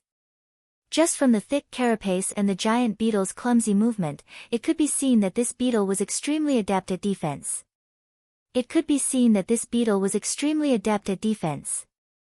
After the other golden-brown monkey was summoned, its body quickly ignited with raging flames. The flames made the air above the Nanmu Plaza scorch, and heat waves kept surging from the monkey's body into the sky. This golden-brown monkey punched with both fists, and the fists each spewed out 2 pillars of fire. It was obvious that this monkey was an extremely adept at attack. The Firmwood guards' main phase that the Divine Wood Federation had paired with the Divine Wood 100 had always been one for offense and one for defense. ABC. Chapter 1392. The giant dark green beetle and the fiery brownish-gold monkey stood in front of Jianli, one on the left and one on the right. It immediately gave birth to a stance that seemed to be on par with the enormous inky flood dragon in the sky. When the 2 Ironwood guards had just summoned their fays, Lin Yuan had used True Data to check on them. According to True Data, one of these 2 fays was a Diamond X/Fantasy 4 wood bullet insect. The other was a Diamond X/Fantasy V exploding fire golden monkey. The wood bullet worm's combination of abilities and exclusive skills was outstanding. Its mirror-like back armor had the ability to reflect damage to a certain extent. However, if one were to compare them, the wood bullet bug's potential was much lower than Chu Si's golden jadeite yellow butterfly. As for the explosive fire golden monkey, it was a combat fae that cultivated both physical and elemental attacks. There wasn't anything special about the skill, it was just average. However, fays that excelled in both physical and magical arts usually didn't have any weaknesses in combat.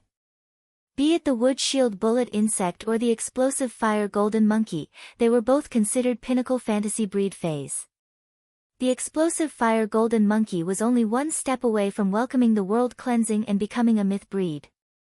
This meant that the 2 black-armored men in front of the short man were both peak king stage powerhouses. Lin Yuan's original intention was to find Luoya in Nanmu City and obtain the walnut tree from her. He then took a look at Nanmu City's market to see if there were any fays like the clear yang flower for sale. He also inquired about the market price of fays like the clear yang flower that could produce chi phenomena. If there were many plant fays that could produce weather phenomena in Nanmu City, he planned to collect more of them in the city. This would allow Gray, who had been trapped in the Spirit Lock spatial zone, to increase its strength. In Nanmu City, there weren't many plant fays that could produce weather phenomena. After he found Zoiran in Oak City, he would contact the Sincere E Caravan. He wanted to see if he could use his relationship with the Sincere E Caravan to obtain fays like the clear sunflower that could produce chi phenomena from the Deep Frost Chamber of Commerce in large quantities. However, the current situation was clearly different from what he had expected. When Jianli saw that the 2 Firmwood guards had summoned their main fays, he quickly prepared to berate them. If the fays were to assume an offensive stance, it would obviously make the atmosphere stiff. At that time, how would he be able to rope in and befriend the white-clothed youth on the back of the inky flood dragon? Before Jianli could ask the two sturdy wood guards to retrieve their fays, Lu Jie's expression suddenly turned cold. What Lu Jie hated the most was people targeting Lin Yuan. Since the other party dared to put on such an obvious offensive posture, then don't blame me for being impolite. The spiritual energy in Lu Jie's body, which had just been replenished by Little Black, surged again. At this moment, Lu Jie's consumption of spiritual energy was even crazier than when he had the insect queen create the hurricane owlet moths. Night Leaning Moon had upgraded Lu Jie's insect queen to Diamond X/Fantasy V. With such a grade, the insect queen could freely control the grade of the produced insect species phase. The level of the produced insects would be changed from normal to Diamond X/Fantasy V. However, because Lu Jie had always been using the Insect C tactic, he rarely let the Insect Queen produce Diamond X/Fantasy breed insects. This time, Lu Jie did not choose to let the Insect Queen produce the Hurricane Owlet moths, Plasma moths, and Electric caterpillars, which required a lot of energy and insect protein to produce. Lu Jie chose to let the Insect Queen mass produce the insect species Fei, the flesh-mincing blade insect, at normal. One after another, the Insect Queen produced Diamond X/Fantasy I flesh-mincing blade insects in the belly of the Dimensional Light moths. One by one, the Dimensional Light moths threw the flesh-mincing blade insects out of their bellies. In an instant, nearly 100 Diamond X/Fantasy I flesh-mincing blade insects landed on the ground and gathered into a swarm. They crawled toward the Nanmu Square with a mighty momentum. A total of 300 flesh-mincing blade insects did not make any insect sounds while crawling. With every step forward, the dagger-like insect legs would pierce the limestone slabs on the ground. On the undamaged ground, terrifying scars were drawn one after another.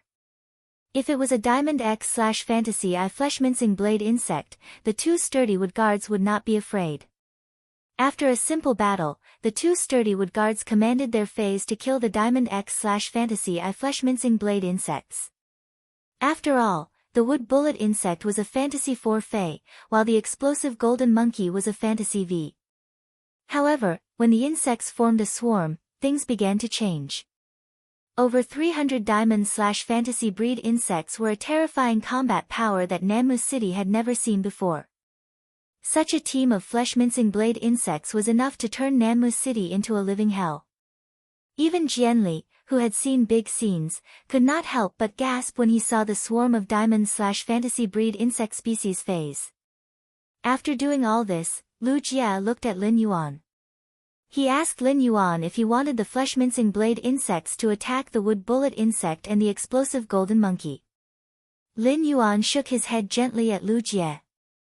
The situation was unclear, so there was no need to make a move. The pinnacle king-class experts that he had to look up to a few months ago were no longer a threat to Lin Yuan. Killing those two pinnacle king-class experts would not benefit Lin Yuan at all. Just as Blackie was about to touch the ground, Lin Yuan waved his hand and stored Blackie in his spiritual spatial zone. Lin Yuan, Lu Jie, and Ji Feng landed on the Nanmu Plaza in a carefree manner. Zhang Tong and the others' pupils shrank when they saw this scene. Everyone clearly saw that when the youth in white had stored the ink-colored flood dragon, he had not taken out the walnut that could hold items. This meant that the ink-colored flood dragon was this youth's contracted fey. It was simply too shocking. How old was this youth in white to have a Diamond/Fantasy breed fey? Jianli was the Divine Wood 100 Sequence 83rd, and his strongest fey was only Gold X/Fantasy I. Jianli had always been proud of his strength.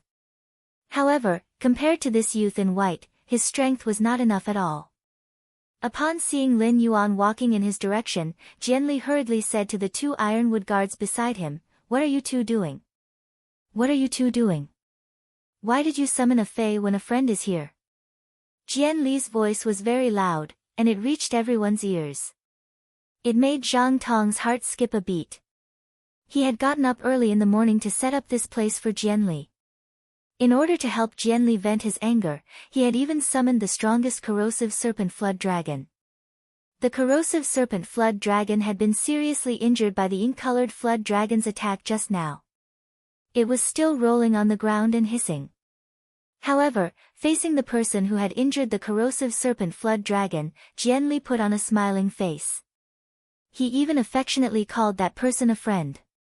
When Zhang Tong heard the word friend, he only felt that it was extremely ironic. If that youth in white was a friend, then what was he? ABC. Chapter 1393. Lin Yuan did not know Jianli, so he ignored Jianli's greeting. Lin Yuan only knew Luoya, so he simply waved at her. He decided to ask about Luoya's situation first.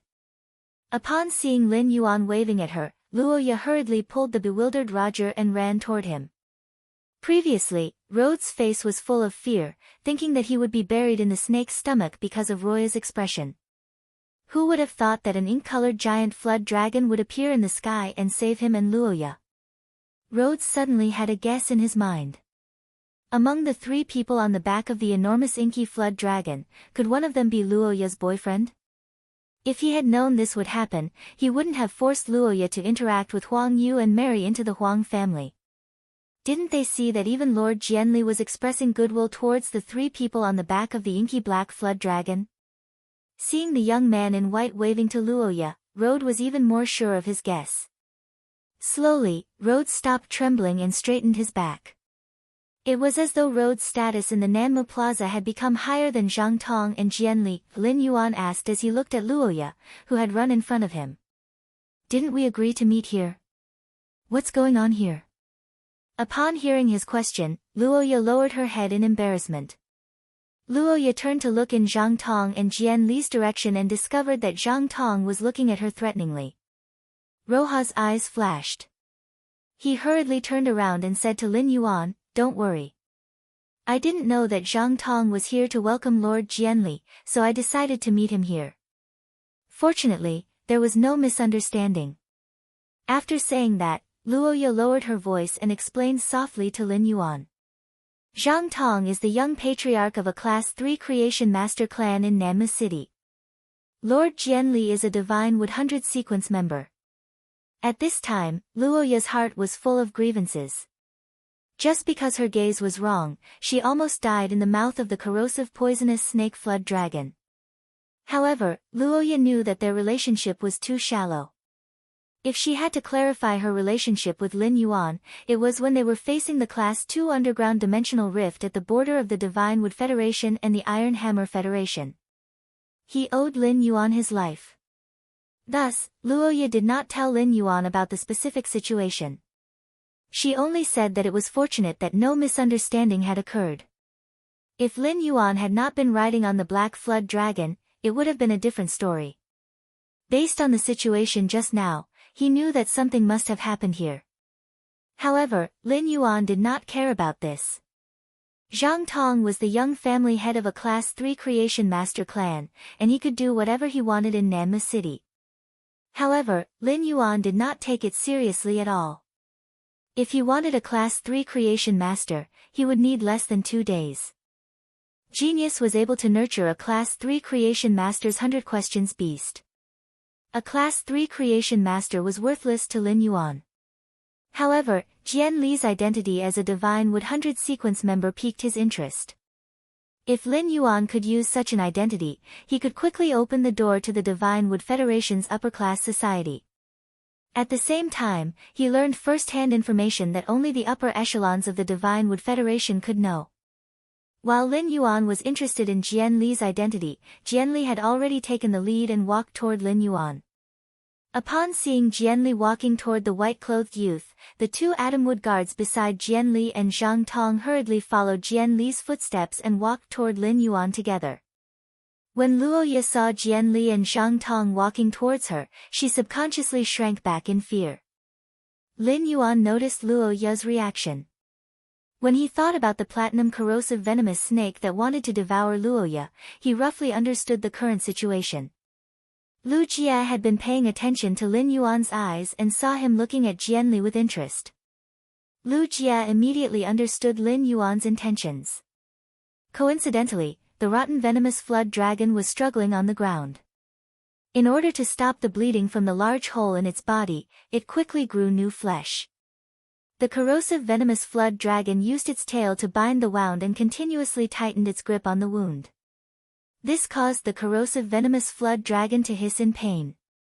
Lu Jie immediately bowed to Lin Yuan and asked, "Young master, this little snake that hasn't even awakened its flood dragon bloodline has disturbed your peace. Why don't I deal with this little snake first? That way, it won't bother you again." Lin Yuan understood Lu Jie's nature and knew that he was not a murderous person. Although Lu Jie was Lin Yuan's retainer knight, he would not bow to Lin Yuan when speaking. Most of the time, Lu Jie would call Lin Yuan by his name. He would only address Lin Yuan as young master for some important matters. Lu Jie must have said this because he wanted to use this to open up the situation and let Lin Yuan take the initiative. Lin Yuan glanced at Zhang Tong, who was beside Jian Li, and revealed a pondering expression. It was as though he was considering if Lu Jie's suggestion was feasible. Upon hearing Lu Jie's words, Zhang Tong's expression suddenly changed. He was currently in the same despair as Luoya. The corrosive venomous flood dragon was his father's main fei and the Zhang family's strongest combat power. Once the corrosive venomous flood dragon was killed, it would definitely cause his father's spiritual energy to be damaged. Class 3 creation masters relied on spiritual energy to concoct spirit fluids. Spiritual energy damage would cause his father to fall from his position as a Class 3 creation master. At that time, the Zhang family, a Class 3 creation master family, would cease to exist. Without his father, the Zhang family would immediately lose its value in Jian Li's eyes. The Zhang family had accumulated power in Nanmu City for many years and had always been overbearing. If his father fell, the Zhang family would lose their strongest combat power. The Huang family wouldn't target the Zhang family because of his mother. However, the Luo family, the Meng family, and the Li family would definitely join forces to resist the Zhang family. In addition, Luoya knew that white-clothed youth, and he might continue to attack the Zhang family after killing the corrosive venomous flood dragon. Zhang Tong turned around and looked at Jian Li with pleading eyes. He only hoped that Jian Li could speak up for him. In the end, Zhang Tong saw Jian Li looking at the white-clothed youth with astonishment. When Jian Li noticed Zhang Tong's pleading eyes, Jian Li merely glanced at him and didn't express anything else. Jian Li's indifference caused Zhang Tong's heart to turn cold. Jian Li originally thought that the three individuals on the inky flood dragon's back were of the same trade. The three of them had an extraordinary aura and looked like the young masters of the Deep Enlightenment Federation's hidden aristocratic clans. However, he didn't expect the black-armored youth to be the white-clothed youth's servant. Furthermore, this swarm of insects was a technique unleashed by the black-armored youth. The servant had the aura of a descendant of an aristocratic clan, and his strength was appalling. This made Jian Li even more unable to see through Lin Yuan's strength. Even his steps forward became a little hesitant, and he wasn't as calm as before.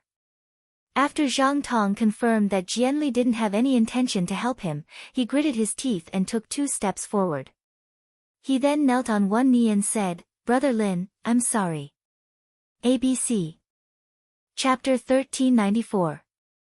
Young Master, the corrosive snake flood dragon is my father's fei. I didn't mean to offend you. Pain is a fei's instinct, but I didn't know that the corrosive snake flood dragon's hissing would make you feel noisy. I will immediately let the corrosive snake flood dragon leave this place so that it won't disturb you again. Zhang Tong's face was pale, but he was gritting his teeth and pleading. Lin Yuan had a rough idea of Zhang Tong's personality. Zhang Tong had taken a few glances at Jian Li before pleading. According to Luoya, Zhang Tong had welcomed Jian Li here. It meant that Zhang Tong and Jian Li had a certain friendship.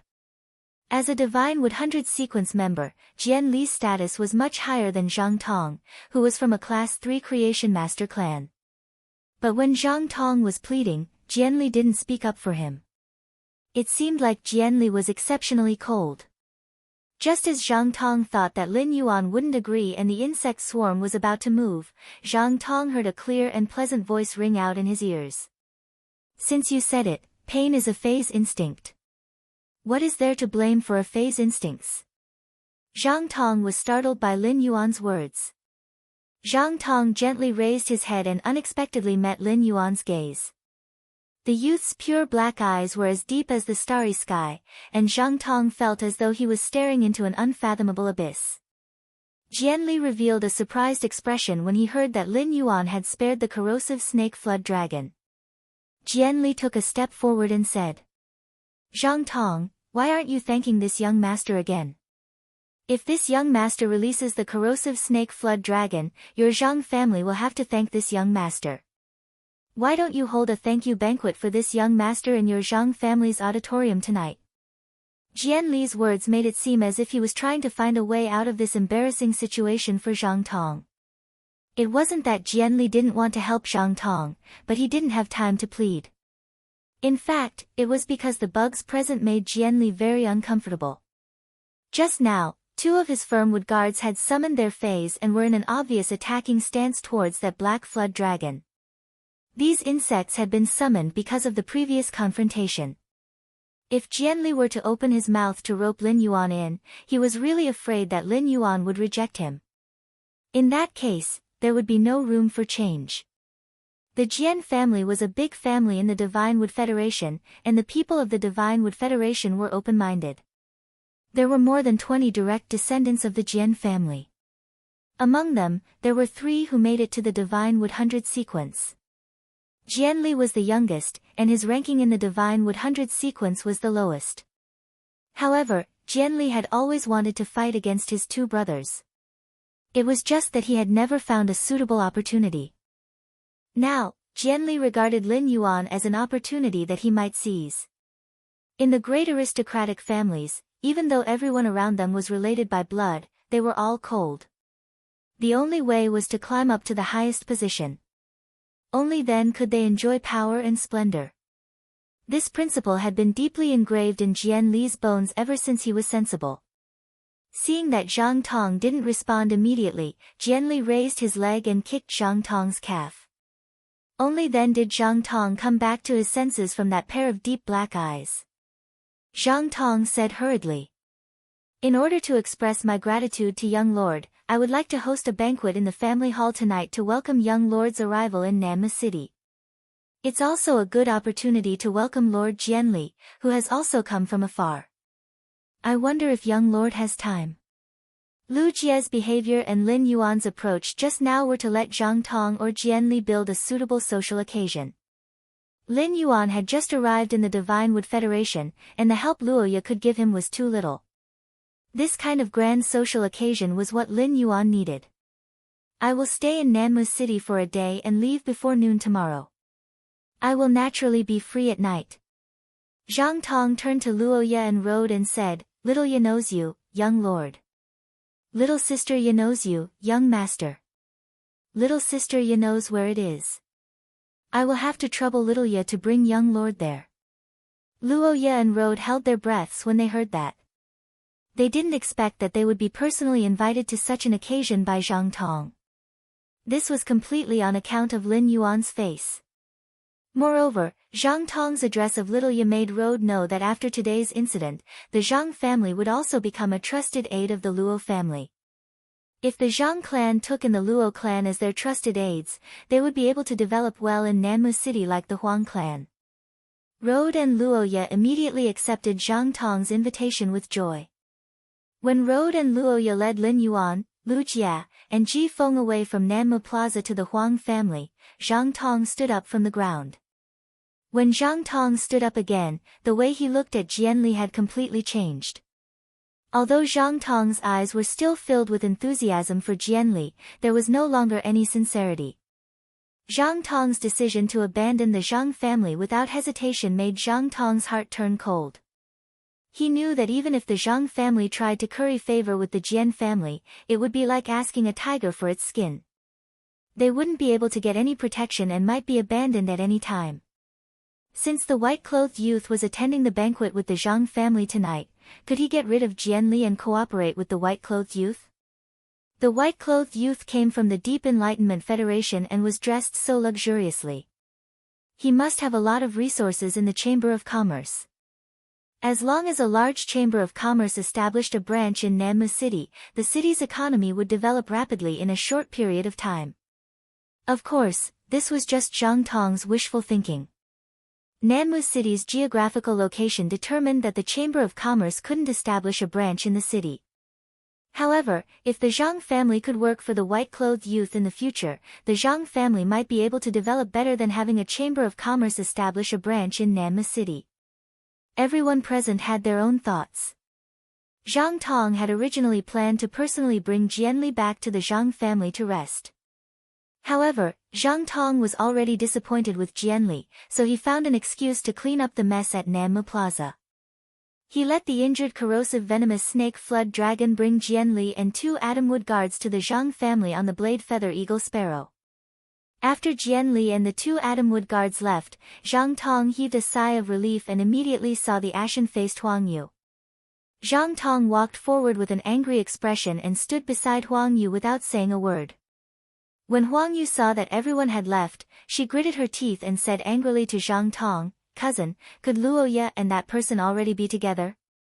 Cousin, is it possible that Roha and that person are already together?"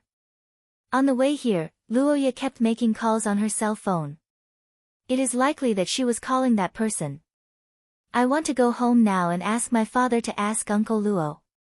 If there's nothing going on between Aya and that person, I want to get engaged to Aya immediately." Before Huang Yu could finish speaking, Zhang Tong viciously slapped him across the face. Zhang Tong had used all his strength in this slap, causing Huang Yu, who was 1.8 meters tall, to stumble. ABC. Chapter 1395. Zhang Tong said coldly to Huang Yu, "What is the identity of that young master? What kind of woman is Luoya? Why would that young master like Luoya? Haven't you heard that the rich and powerful families of the Deep Burn Federation practice monogamy? It's impossible for a woman like Luoya to become the matriarch of a hidden noble clan in the Deep Burn Federation. Tomorrow, that young master will leave. When that young master leaves, he won't bring Luoya with him. At that time, you can pursue Luoya again. I won't stop you. But if you force Luoya, it's very likely that the Huang family will be exterminated. Don't blame me for not reminding you. Think about it carefully." Zhang Tong had just noticed that Luoya was looking at the white-robed youth. But the white-clothed youth didn't even look at Luoya. If Roha really had a close relationship with the boy in white, then when the boy in white asked, Luoya would never be vague about the grievances she had suffered. Fortunately, Luoya had nothing to do with the white-clothed youth. Otherwise, none of the people in the square would have survived the attack of more than 300 diamond/fantasy breed bugs. Zhang Tong ignored Huang Yu, who was stunned by his slap. Taking a deep breath, he took out his phone and prepared to explain the situation to his father before Jianli arrived at the Zhang family. It would also allow his father to make a judgment. Lin Yuan, Lu Jia, and Ji Feng did not stay in the Luo residence despite Road and Luo Ya's warm invitation. Instead, he booked a treehouse near the Luo family and prepared to experience the unique architecture of the Divine Wood Federation. Luoya, who had been rejected, was very disappointed.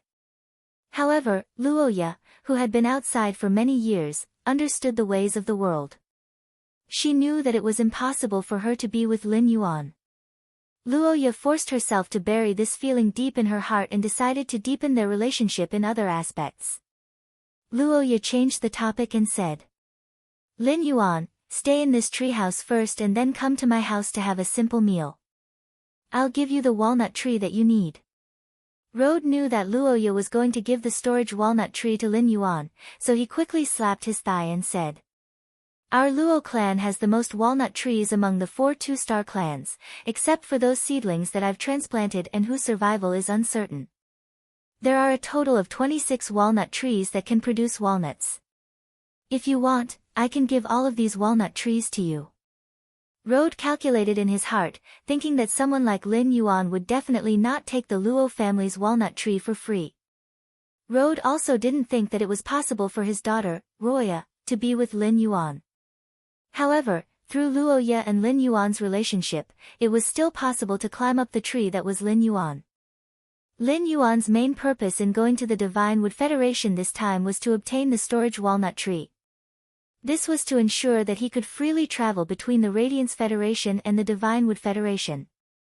Otherwise, when he returned this time, he would have to rely on the ethereal jellyfish's gold rank skill to harvest the condensed space crystals. Thus, Lin Yuan gladly agreed to Luo Ya's invitation.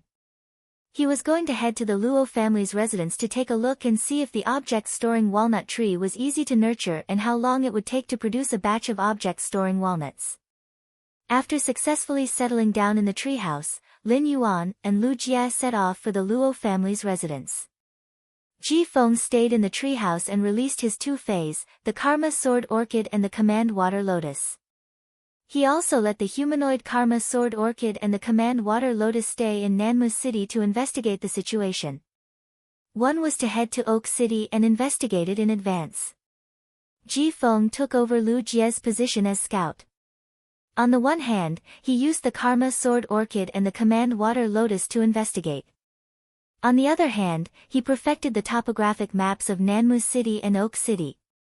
On the other hand, Lin Yuan was afraid that Su Yiren, whose soul had been injured, would have an accident if she stayed alone in Oak City for a long time. Su Yiren was a talent that Lin Yuan valued very much and was very useful for his development in the Divine Wood Federation. In particular, Su Yiren's identity as a former Dark Envoy was also equivalent to a kind of resource. If Lin Yuan wanted to target the Dark Continent, as long as Su Yiren was there, everything could be justified. The Command Water Lotus could heal soul injuries, so going to Oak City was the most suitable. Ever since Lin Yuan had treated Ji Feng, he had been cautious in the Radiance Federation. During his time in the Listening Heron Chamber of Commerce, Ji Feng had received Lin Yuan's instructions to return to the mansion. In order to prevent being noticed by the people from the Whale Ocean Chamber of Commerce, he had hardly gone out. Now that he could send out the Karma Sword Orchid and the Command Water Lotus to move freely outside, Ji Feng felt the taste of freedom that he had not felt in a long time. After Lin Yuan and Lu Jia arrived at the Luo family, Luo Ye hurriedly set off to the backyard to pick fresh fruits. Road arranged for the servants to prepare the meals with the highest specifications. Road welcomed Lin Yuan to the main seat and left the second seat for Lu Jie. Road sat in the guest seat cautiously as if Lin Yuan was the owner of this mansion. Road, who was sitting in the guest seat, had been racking his brains on how to find a topic to chat with Lin Yuan. Road was really afraid that if he said something wrong and offended Lin Yuan, it would bring disaster to the Luo family. Even Zhang Tong and Lord Jianli wanted to curry favor with him, so the Luo family did not have the ability to offend him. In his anxiety, Road subconsciously took out 2 red jade-like walnuts from his sleeve. He skillfully played with them in his hand. When Lin Yuan saw what Road was playing with, he did not immediately recognize that they were walnuts. He had sensed the spatial energy and used Morbius True Data to check the 2 red jade-like objects. Only then did he confirm that they were silver/epic walnuts. When Road found that Lin Yuan was interested in the walnuts in his hand, the smile on his face froze, and he revealed a reluctance. After hesitating for a long time, Road gritted his teeth and handed the 2 red jade-like walnuts to Lin Yuan. "My lord, these are walnuts that I have been playing with for 7 or 8 years.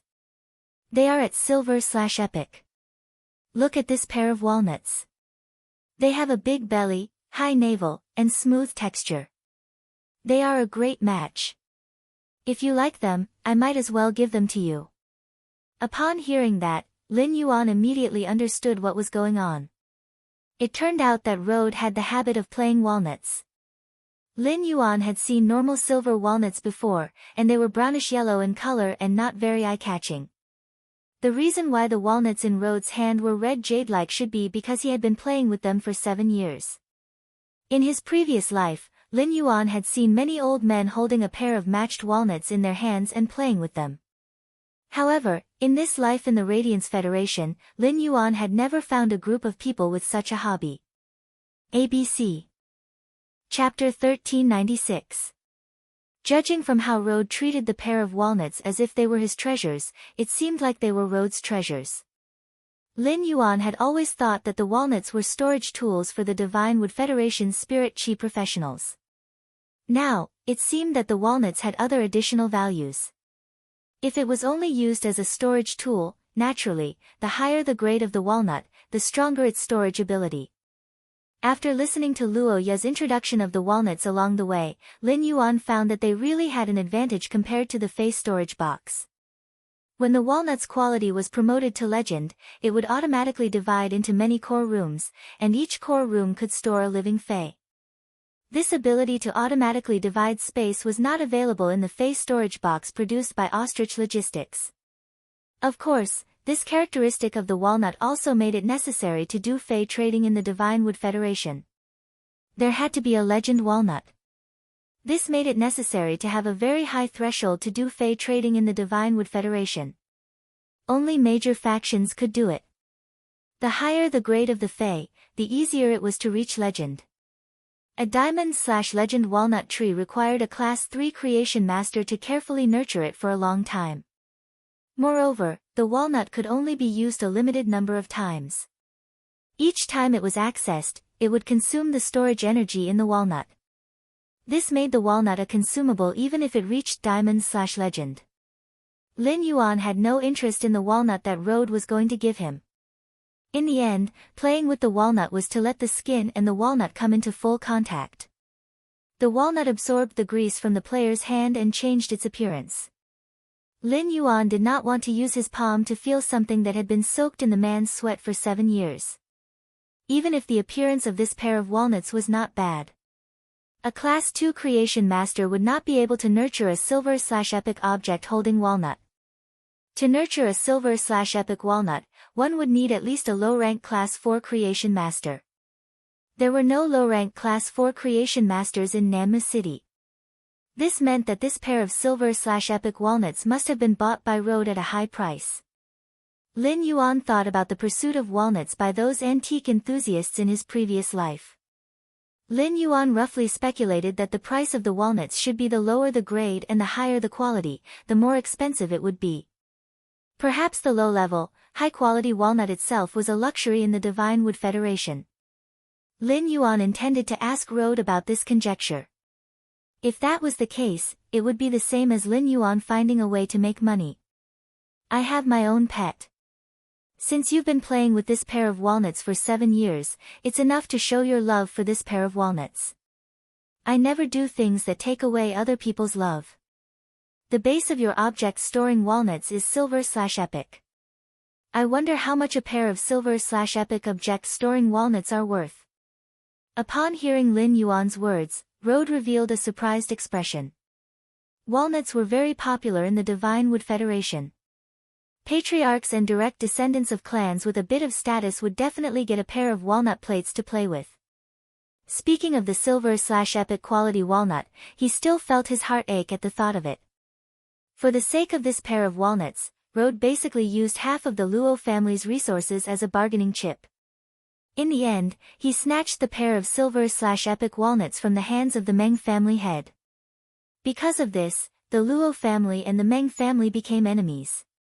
The Luo family and the Meng family had been fighting for the past 7 years, and they had often tried to trip each other up. It was precisely because of the dispute over this pair of objects storing walnuts. However, this pair of objects storing walnuts had been fought over many times when Road had attended gatherings. It had helped Road gain face. If Lin Yuan was from the Deep Brahmin Federation's hidden wealthy clan, it was impossible for him not to know the price of the objects storing walnuts. Although the objects storing walnuts were popular in the Divine Wood Federation, the creation masters who really cultivated them were often the creation masters of the Deep Brahmin Federation. The creation masters of the Divine Wood Federation set up their own clans, and their time and experience were used to improve their clan's strength. They simply did not have that many resources to tilt on toys like the objects storing walnuts. If they were to be attacked because they were weaker than other creation master clans because of cultivating the objects storing walnuts, that would truly be losing their will to play with toys. Just as Road had some doubts about Lin Yuan, his gaze fell on Lin Yuan's belt. Lin Yuan's belt immediately dispelled Road's doubts. To be able to use such a luxurious item, who else could this white-clothed youth be if not a member of the Deep Brahmin Federation's hidden wealthy clan? Rode explained. In order to exchange for low-grade and high-quality objects storing walnuts, one usually has to exchange items. If I have to convert them into Deep Brahmin dollars, I spent 8 million Deep Brahmin dollars when I bought this pair of objects storing walnuts.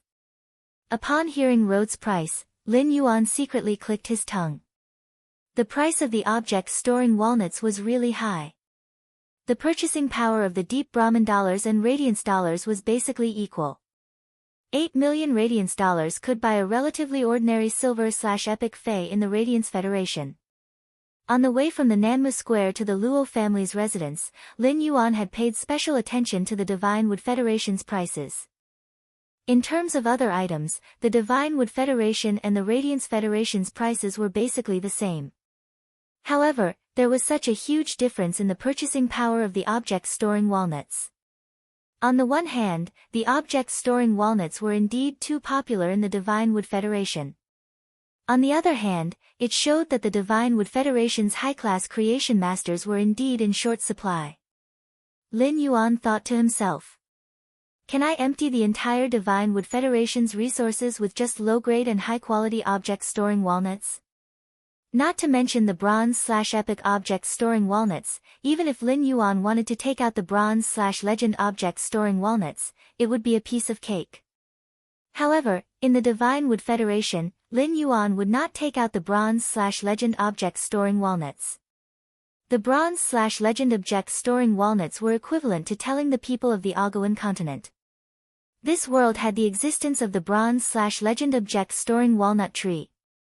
The existence of the bronze/legend objects storing walnut tree was equivalent to a Class 5 creation master. The appearance of a Class 5 creation master would make the imperial courts of the three major federations feel unprecedented pressure. At that time, the appearance of a Class 5 creation master might not necessarily become a common target of the three major federations. He might become the common enemy of the three major federations. This was completely unnecessary for Lin Yuan. However, if he only took out the bronze/epic objects storing walnuts, he would not have so many concerns. At that moment, Lin Yuan heard Rode continue speaking. I heard that a pair of silver/legend objects storing walnuts appeared in Oak City. That pair of silver/legend objects storing walnuts was auctioned for a high price of 31 million Deep Brahmin dollars. In the end, it was auctioned to Oak City's second largest family, the Fan family. ABC. Chapter 1397. At this point, Rode paused for a moment before speaking with a rather longing tone. If it's a pair of bronze/epic walnuts, the price will increase by at least 10 million Brahmin coins. It may also attract the members of the major families in Holy Forest City to appear and compete for it. Rode couldn't stop talking and asked Lin Yuan curiously, Sir, you said you also have a hobby. Sir, you said you also have a hobby. I wonder if you can take out your hobby and let me have an eye-opener. As soon as he finished speaking, Rode immediately realized that there was something wrong with what he had said. He had really eaten a bear's heart and a leopard's gall. What was the identity of this white-clothed youth? How could he dare to ask to see the white-clothed youth's hobby? Lin Yuan didn't blame Rode, but he couldn't take out his hobby in front of Rode. He wasn't afraid of Rode seeing it, but he was afraid of scaring him after seeing it. His string of elemental pearls made from Goddess Gerbera and Lan Lanshan pearls was a treasure that even Class 5 creation masters couldn't nurture. As long as Lin Yuan took out such a thing in the Divine Wood Federation, he would immediately become the target of public criticism. Rode felt that he had violated a taboo and didn't dare to continue speaking. Luo Ye had already walked over with a fruit platter. There were only a small portion of all kinds of fruits in the fruit platter. More than 30 kinds of fresh fruits were placed in the fruit platter, giving off a tempting fruity fragrance. The entire room was filled with the sweet fragrance of flowers and fruits. The crushed ice at the bottom of the bowl and plate made these freshly picked fruits look more moist. Lin Yuan thought, the Divine Wood Federation is indeed a federation rich in plant phase. Lin Yuan hadn't eaten a small half of the fruits in this fruit platter. He could take a part of the phase that produced these fruits and cultivate them in the swamp world as a food-type material reserve. After Luoya put the fruit platter on the table, she took out 2 small trees that were 4 meters tall. Although these 2 small trees were only 4 meters tall, the diameter of the tree trunk was nearly half a meter long. 2 people needed to stretch their arms together to hug the tree trunk. The thickness of such a tree trunk was not proportional to its height. It made the 2 small trees look a little funny.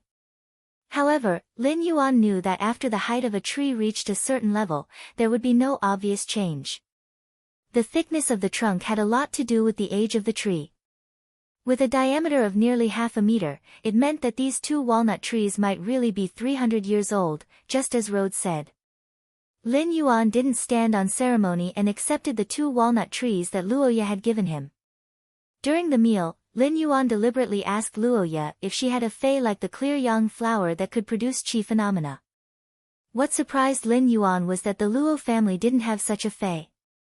However, he found out from Luoya where to obtain the clear yang flower, mist wind grass, snow crystal orchid, yin fog sunflower, and other feis that could change the weather. Such feis were usually used by Class 3 creation masters and above to decorate gardens or indoor environments. 7 years ago, the Luo clan had a few pots of snow crystal orchids and yin fog sunflowers. However, these snow crystal orchids and yin fog sunflowers were exchanged for the pair of silver/epic walnuts. From Luoya's words, he knew that this fei that could produce weather changes was not cheap. However, regardless of whether it was noble or lowly, Lin Yuan did not take it to heart. In any case, no matter how expensive it was, the bronze/epic walnuts could easily be settled. After understanding the value of feis that could produce weather changes, Lin Yuan did not intend to ask Zhang Tong and Jian Li again during the evening reception. Since the Luo family could obtain such things before, it meant that they were not considered rare. In a big city like Oak City, he could use the sincere merchant caravan's relationship with equivalent money or supplies. He could easily obtain large quantities from the Deep Frost Chamber of Commerce. At that time, even if Gray did not absorb the outside world's qi phenomena, it could still smoothly increase its strength. After the meal, Lin Yuan rejected Luoya and Rhodes' invitation to stay. After making an appointment to go to the Zhang family at night, Lin Yuan and Lu Jie returned to the treehouse where they were staying. Lin Yuan immediately entered the Spirit Lock spatial zone and prepared to study how to nurture these 2 walnut trees. Chaimi had left the range of Huey's coverage. Chaimi, which was in the Divine Wood Federation, started a live broadcast. Chaimi, which could not live broadcast, tried its best to stay on the phoenix perching Chinese parasol tree, absorbing the energy in the exceptional fire to temper itself. In order to reach Myth 2 as soon as possible and transform into a human form, Chaimi had to do its best. Lin Yuan knew that Chaimi was working hard and wanted to hold a fan meeting. Genius and the Wind Speed Rapid Antelope were playing with a cloud of mist. The Wind Speed Rapid Antelope stood in front of Genius to prevent the cloud from touching Genius. It was like a game of eagle catching a chick. Upon seeing that Lin Yuan had arrived in the Spirit Lock spatial zone, the cloud of mist immediately rushed toward him. Lin Yuan opened his hands and closed them when the mist was close. All of a sudden, he hugged Gray to his chest. Lin Yuan said as he stroked Gray's wings. "Gray, wait for another 2 days. Even if you don't exit the Spirit Lock spatial zone, you will be able to increase your strength in the Spirit Lock spatial zone. When you reach Diamond X/Legend and comprehend the Willpower rune, you will become a fantasy breed. When you go to the outside world to absorb the atmosphere, you will be shielded by the will of the world. You don't have to worry about being discovered." When Gray heard Lin Yuan's words, it happily flopped around in Lin Yuan's arms and played to its heart's content. At that moment, Genius arrived beside Lin Yuan. After carefully inspecting the 2 walnut trees beside Lin Yuan's hand, he said, "I'm not sure if I'll be able to find them." Lin Yuan, nurturing these 2 walnut trees doesn't require pure spirit qi at all times like nurturing the elemental shellfish. If you want the material-containing walnut tree to bear more material-containing walnuts, all you need to do is to constantly provide the material-containing walnut tree with nutritious liquid. it's really not bad. It's worth installing. It actually supports both Android and Apple phones. Currently, Fat Orange and I have buried over 40 types of swamp soil on each hectare of land in the swamp world. It's just right to use this land to nurture the walnut trees. If we use the life-form sacrificial fire to roast these walnut trees, we will be able to produce a batch of fruits in a week. But it will take at least a month for the fruits to ripen. Lin Yuan had a delighted expression. With genius around, it saved him the trouble of using true data to investigate the walnut trees. If the walnut trees could really produce fruits within 7 days, even if the fruits were not ripe, they still contained sufficient spatial energy. It was enough for Lin Yuan to use as a consumable to travel between the Radiance Federation and the Mysterious Federation through the spatial tunnel. However, if he plucked the fruits before they were ripe, he wouldn't be able to obtain a complete walnut tree. Lin Yuan didn't mind at all. Of the 2 walnut trees that Luoya had given Lin Yuan, one had fruits while the other didn't. Lin Yuan stored the object walnut tree into the diamond face storage box and handed it to Genius. 166 Reading Network. Chapter 1398. He planned to let Genius nurture it in the swamp world. As for this walnut tree with fruits, Lin Yuan planned to take care of it personally. He nurtured it all the way to Bronze X/Epic. When the walnut tree was upgraded, the quality of the fruits would also be upgraded. This way, Lin Yuan would have the first batch of high-quality bronze object walnuts. He circulated his spiritual power and placed his palm on the abnormally thick trunk of the object storage walnut tree. In just a few minutes, the walnut tree's quality had risen from common to epic. The fruits that had been produced were even more plump than before, and their volume had also increased by a size. When a walnut is ripe, its surface will be covered with a layer of green peel. Only when this layer of green peel was removed could the original appearance of the walnut be revealed. Lin Yuan counted and found that there were exactly 60 walnuts on this walnut tree. If he was lucky, he should be able to get 30 pairs. He naturally did not need to personally peel off the fruit. Lin Yuan said to the Wind Speed Rapid Antelope. Wind Speed Rapid Antelope, use your wind blades to cut down these walnuts from the trees. Then use the storm to pick up the walnuts that have fallen to the ground. Upon hearing Lin Yuan's instructions, the Wind Speed Rapid Antelope immediately took action. The material of the walnut was extremely hard. Even if the Wind Speed Rapid Antelope used its full strength, it would still find it hard to leave a mark on the walnut. However, the green peel that covered the walnut was soft. Under the attack of the Wind Speed Rapid Antelope storm, the green peel would be completely peeled off by the storm. It kept the walnut in an unusually clean state. Soon, the green peel was torn into dust by the storm. 60 scarlet walnuts were spinning in the air. The sizes of these walnuts were similar, but the patterns were different. Thus, he did not need to spend much effort on matchmaking. He would be able to concoct 30 pairs of bronze/epic walnuts. Lin Yuan smacked his lips as he looked at the vermilion walnuts. The bronze/epic walnut storage and the bronze walnut storage that Lin Yuan had seen before were simply 2 different things. If this kind of vermilion object was played on a walnut plate, it was very likely that it would be coiled into a bright red color with a golden luster. No wonder he was so sought after by the nobles in the Divine Wood Federation. After putting away these 30 pairs of bronze/epic walnuts, he tried to cut off a branch and injected a large amount of pure spirit chi into it. Within a few minutes, the branch that contained the walnut had grown a dense growth of fine roots. As he continued to strengthen it, it grew into a normal walnut tree. In the end, he raised it all the way to bronze/flawless. After Lin Yuan had split and nurtured the object-containing walnut tree, its height would be the same as Luo Ye's object-containing walnut tree. However, the trunk was only as thick as Lin Yuan's wrist. This made him realize that the object-containing walnut tree that he had nurtured with pure spirit chi could not replace the object-containing walnut tree that had grown naturally for over 300 years. This was the accumulation of lifespan, and it was not something that could be achieved overnight with the cultivation of pure spiritual energy. This was another layer of charm that life bestowed to Phase. Lin Yuan put the bronze/flawless object containing walnut tree that he had just nurtured into the Fey storage box and thought to himself. If I want to nurture a object containing walnut tree, I still have to have the Luo family's object containing walnut tree that has grown for a certain age.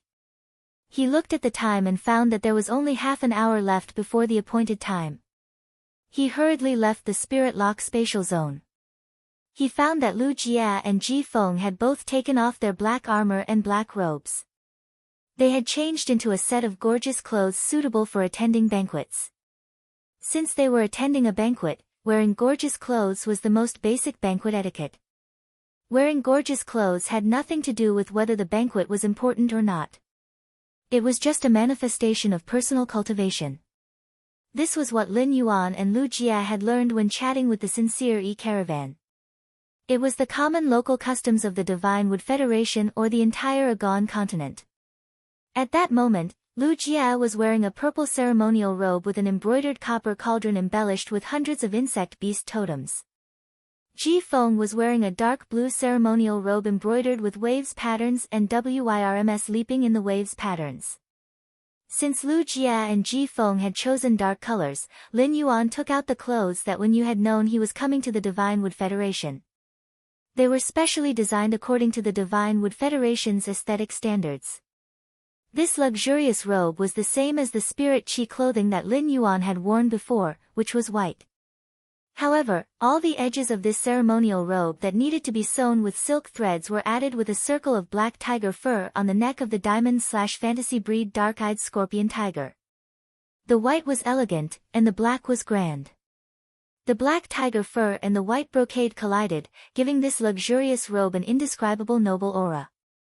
The white brocade robe was pieced together with the scales of the dark-eyed scorpion tiger's tail into a black mountain stream. The center of the mountain stream was embroidered with white moonstone into a majestic white tiger. The middle of the moonstone was covered with a layer of fine black tiger fur. These black tiger hairs seemed to have drawn tiger stripes in the white moonstone. The upper half of the brocade robe had a white tiger roar that shook the valley, while the lower half was embroidered with 34 kinds of tiger totems using completely jade-textured white sandalwood.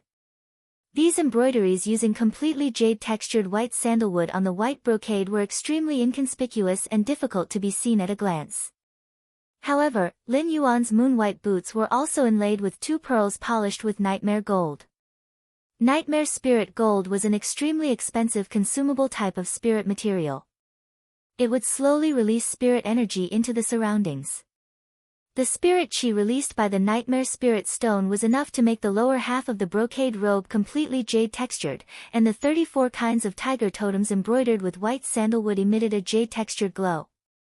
After changing into this robe, Lin Yuan left the room and prepared to meet Lu Jia and Ji Feng. Lu Jia was used to seeing Lin Yuan's handsome appearance. Lin Yuan was also a natural clothes rack. Even if he wore casual clothes, he wouldn't be able to stand out. Even if he wore ordinary clothes, his temperament would not be much worse than wearing luxurious clothes. Lu Jia was used to Lin Yuan. However, Ji Feng, who had little contact with Lin Yuan, was stunned when he saw Lin Yuan wearing luxurious clothes. Looking at the youthful Lin Yuan, Ji Feng suddenly thought of himself when he was 17 or 18 years old. At that time, he had also been the Radiance Federation's top genius and had been proud of his talent. However, compared to the current Lin Yuan, he was really not good enough. After 10 years of fleeing, Ji Feng knew very little about the Radiance Federation's younger generation. Ji Feng did not know if the current younger generation was as outstanding as Lin Yuan, or if Lin Yuan had already led the Radiance Federation's younger generation. Along the way from the treehouse to the Luo residence, the passers-by's eyes lit up when they saw Lin Yuan and his group. The people who lived in Nanmu City had never seen such a celestial being. Chapter 1399. However, these pedestrians didn't dare to look at Lin Yuan boldly. In the Divine Wood Federation, peeking at nobles and making them uncomfortable would result in punishment. No one was willing to cause unnecessary trouble because of a few more glances. If Lin Yuan wasn't so stunning, these pedestrians might have lowered their heads and hurried away when they saw him. Luoya had dressed up carefully for the reception at the Zhang family's auditorium. When she went to welcome Lin Yuan, Luoya had already put on makeup. She had even used the most expensive cosmetics in her hands. However, in order to present her best state, Luoya still removed the makeup she had previously put on. Then, she put on a more detailed makeup and even drew an exquisite blue flower on her forehead. Looking at herself in the mirror, Luoya's mouth curled up in satisfaction. Then, she took her favorite purple fur and gently combed it with a comb. However, the more she combed the purple fur, the heavier her mood became. Luoya thought of the white spirit chi clothes and the priceless belt on his waist when she saw Lin Yuan today. If she put on the purple fur and stood next to Lin Yuan, she would look like a poor girl. This purple fur was silently telling Luoya how big the gap between her and Lin Yuan was.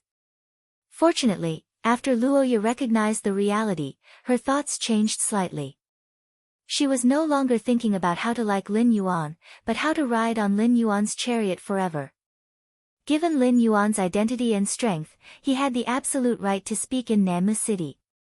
If Lin Yuan was interested in Nanmu City, could the Luo family become Lin Yuan's representative? Could they help Lin Yuan deal with matters related to Nanmu City?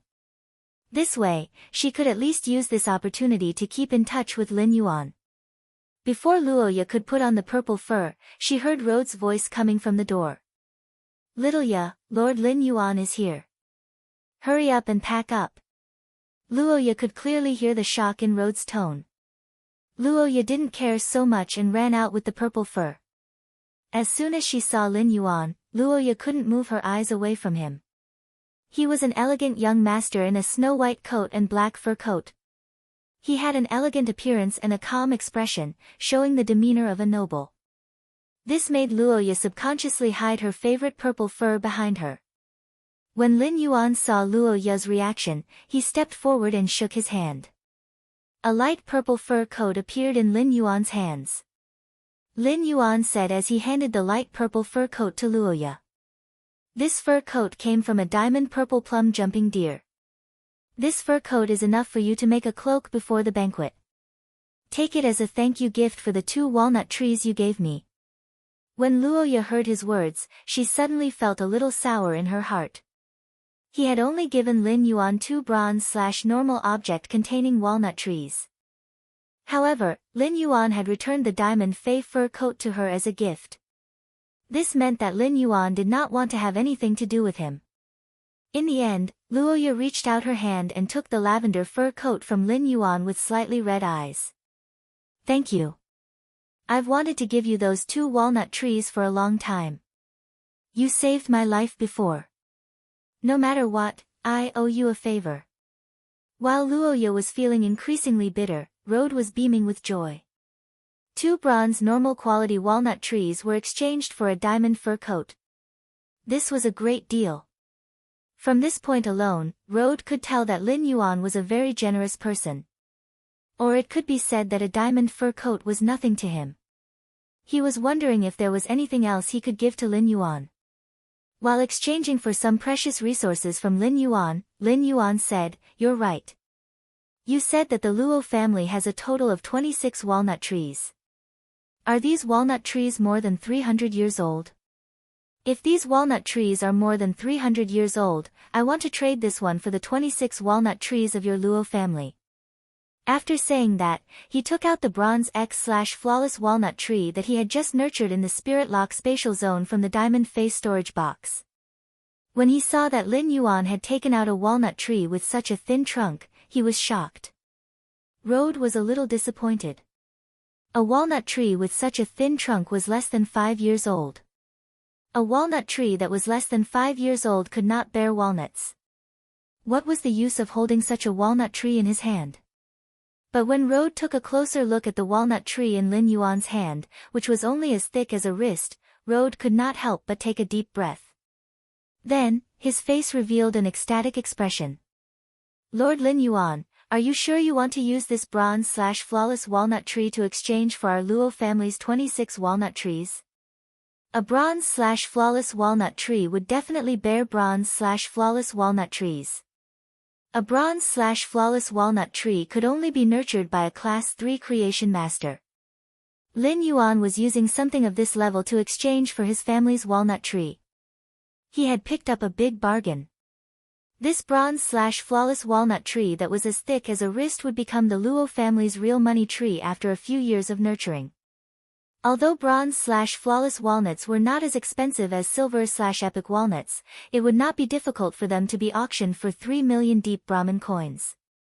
It would not be difficult for a pair to be auctioned for 3 million deep Brahmin coins. Road had already thought of releasing the news that the Luo family had a bronze/flawless walnut tree.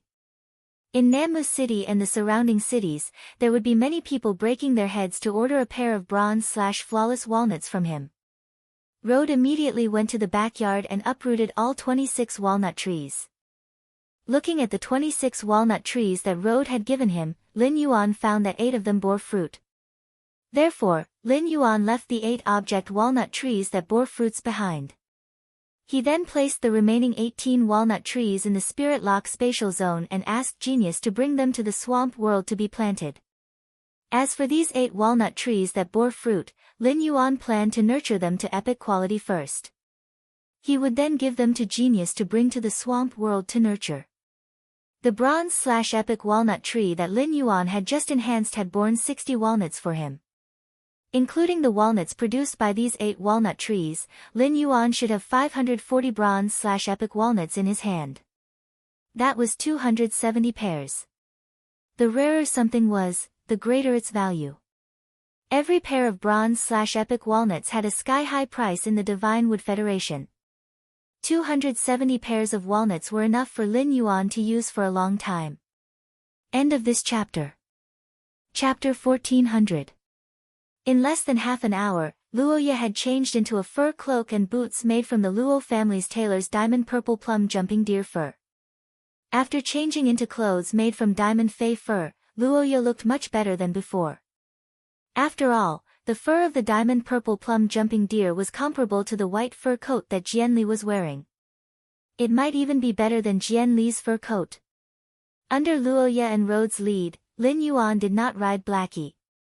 Instead, he rode on Lu Jie's hurricane owlet moths. The 4 hurricane owlet moths controlled the wind elements around Lin Yuan and carried him forward in the air. It was as though Lin Yuan was standing in the air. In Lin Yuan's opinion, this was a very low-key travel method, but in Road and Luoya's eyes, it was shocking. Along the way, Road and Luoya were constantly amazed by Lin Yuan's and Lu Jie's foundation. The 3 of them used 12 diamond moth fays as transportation. These 12 moth fays were not fantasy breeds and could not compare to the Black Flood Dragon. However, it was absolutely unimaginable for Road and Luoya, who lived in Nammu City. Was this the life of a hidden aristocratic clan's descendant? 2 sets of clothes of immeasurable value and 2 traveling methods that involved diamond fays in a day. This was simply too luxurious and extravagant. Jianli, Zhang Tong, and the Zhang family's patriarch were waiting outside the auditorium to welcome Lin Yuan. For this reception, Zhang Tong and the Zhang family's patriarch had changed into the luxurious clothes that they usually wore when attending grand gatherings. However, after seeing Lin Yuan, Ji Feng, and Lu Jia, Jianli, Zhang Tong, and the others suddenly felt that there was actually no difference whether they wore luxurious clothes or not. That was right, their luxurious clothes could not even compare to the casual clothes they wore during the day. There was nothing to be ashamed of if they could not compare to luxurious clothes. The way the 3 of them dressed and traveled to this banquet let everyone present know who the real distinguished guests of this banquet were. After receiving Zhang Tong's call, the Zhang family's patriarch, Zhang Xian, was very disappointed with Jian Li's approach. During this period of time, Zhang Xian had been weighing the pros and cons of relying on the Jian family. From the rotten venomous snake flood dragon incident, it was enough to show that relying on the Jian family was not reliable at all. At a critical moment, the Zhang family was likely to be abandoned by the Jian family.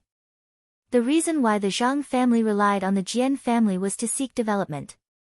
If the Jian family couldn't meet the expectations of the Zhang family, no matter how powerful the Jian family was, there was no need for the Zhang family to rely on the Jian family. Of course, he still had to keep up appearances and lick Jian Li's boots. It was better not to let Jian Li notice anything. The night was waning, and the nightmare spirit gold beads embedded on Lin Yuan's white boots released spirit qi that permeated the 34 tiger-shaped totems embroidered with completely jade-textured white sandalwood patterns. It made Lin Yuan feel as though 34 white tigers with different postures were crawling under his feet. With every step Lin Yuan took, he would have an indescribable aura. It was as if a white tiger was accompanying him. Upon seeing Lin Yuan, Zhang Tong prepared to welcome him as the host. However, just as Zhang Tong was about to step forward, he was stopped by Jian Li. Jian Li quickly stepped forward and walked to Lin Yuan's side. "How should I address you, young master?" Young master's attire is really a little out of place in Nanma City. Even in Holy Forest City, young master's luxurious attire is definitely like this. As he spoke, Jian Li gave Lin Yuan a thumbs up with a bright smile on his face, making it clear that he wanted to befriend Lin Yuan. Upon hearing that, Lin Yuan couldn't help but raise his brows. This set of luxurious attire could only be considered to be above average among all of his clothes. When you had recently made a lot of clothes for Lin Yuan, and those clothes were even embroidered with heavenly maiden-grade elemental pearls. Compared to those, this set of luxurious attire was much inferior. Jian Li's words definitely had some suspicion that he was trying to befriend and curry favor with Lin Yuan. However, Jian Li's words were enough for Lin Yuan to understand the living conditions of those aristocrats in the Divine Wood Federation's capital, Holy Forest City. As the 83rd sequence of the Divine Wood 100, the people Jian Li came into contact with were definitely not the top of the Divine Wood Federation. However, Jian Li's words just now showed that he had seen similar luxurious attire. This was enough to prove that the aristocrats of the Divine Wood Federation were extravagant. However, the more extravagant these aristocrats were, the better it was. The more extravagant these noble descendants were, the more expensive the bronze/epic walnuts in Lin Yuan's hands would be. Lin Yuan didn't ignore Jian Li's goodwill. "My surname is Lin." Jian Li replied with a smile. "Young Master Lin, today at Nanma Square, everything was a misunderstanding. Please don't take it to heart. If young Master Lin goes to St. Forest City in the future, please inform me. Who knows, I might be able to help young Master Lin in some matters." Jian Li went straight to the point and expressed his purpose. Because Jian Li knew that a person who could wear such luxurious clothes wouldn't be in the mood to chat with him. If he didn't get to the point, he might be annoyed. Jian Li did not clearly state his identity in this sentence. However, Luoya had already told Lin Yuan about her identity.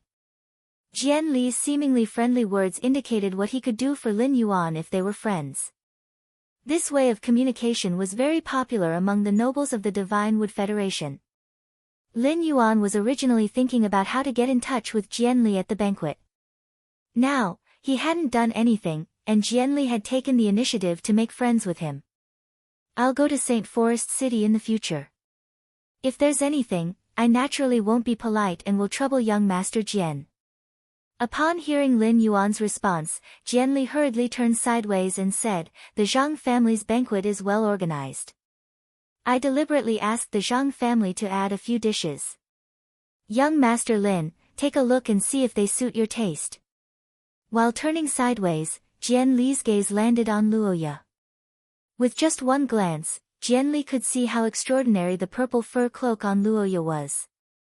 The dark purple cloak that Luoya had been wearing had rough and dry fur, making her look like a country girl. But now, Luoya's light purple fur coat actually emitted a faint light purple soft light against the starlight in the night. It seemed that the light purple fur coat on Luoya was definitely from a diamond fae. It was impossible for the Luo family to obtain such a fur coat. A platinum ferocious beast was enough to destroy the Luo family. Luoya had just invited Lin Yuan to the Luo family as a guest in the morning, and she was now wearing such a diamond light purple fur coat. The origin of this light purple fur coat was self-evident. Jian Li sighed inwardly at the Luo family's good luck. A diamond rank fur coat of such quality would cost at least 1 million Brahmin coins to bid for. As a direct descendant of an aristocratic family in St. Forest City, the fur coat he used was only of this standard. End of this chapter. Chapter 1401. Zhang Tong and Zhang Xian had already noticed the light purple fur coat that Luoya was wearing. Zhang Xian immediately understood how he should treat the Luo family in the future. In the future, the Luo family would have to support this Nanmu Cheng. However, before Zhang Xian and Zhang Tong could feel envious of the Luo clan, they were infuriated by Jian Li's words. This was an apology reception hosted by the Zhang family to welcome young Master Lin. Zhang Tong had wanted to apologize earlier, but you had stopped him. Now, it was as if you, Jian Li, had become the host of the banquet. What do you mean you deliberately added a lot to this banquet? You never showed up in the hall all afternoon.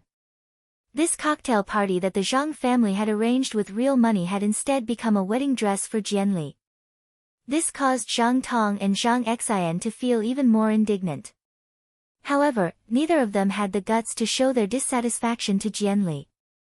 However, this also made Zhang Tong realize that it wasn't just the Jian family that he couldn't rely on.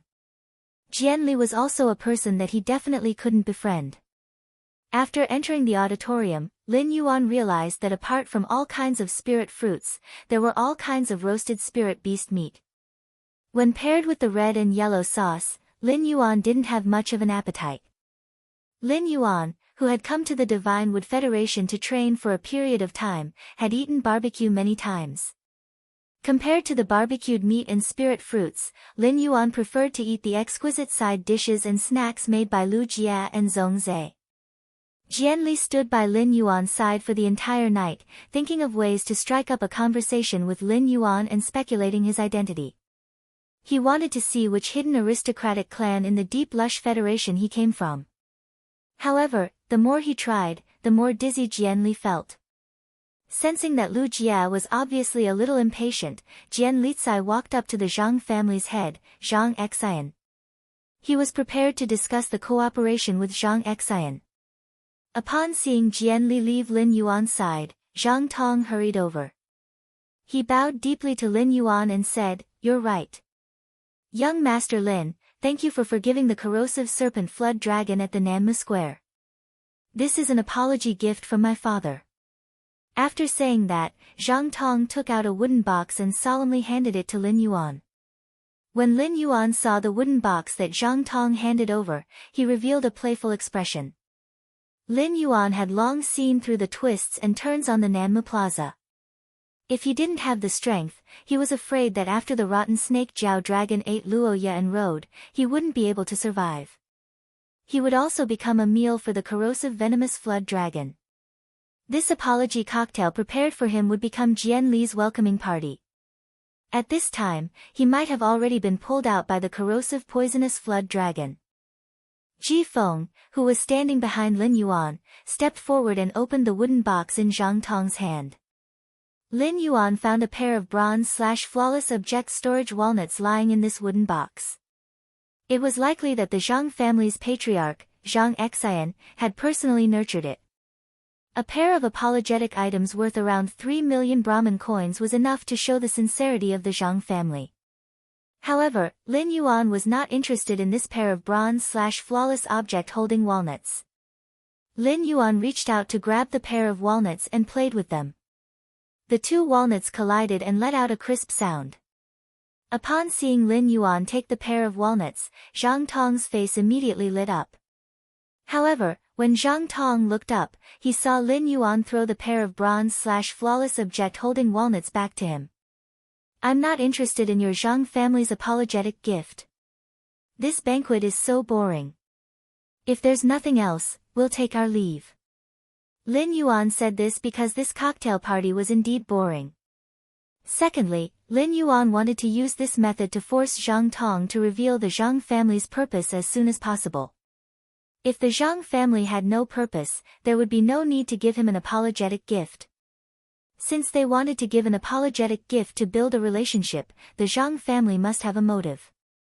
On the way from the underground palace to Nanmu City, Lin Yuan realized that Nanmu City's geographical location was very special.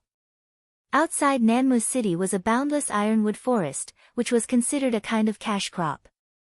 However, the ironwood's roots could penetrate 100 meters into the ground. In addition, it was very difficult for phase below silver to cut off a branch from the ironwood forest.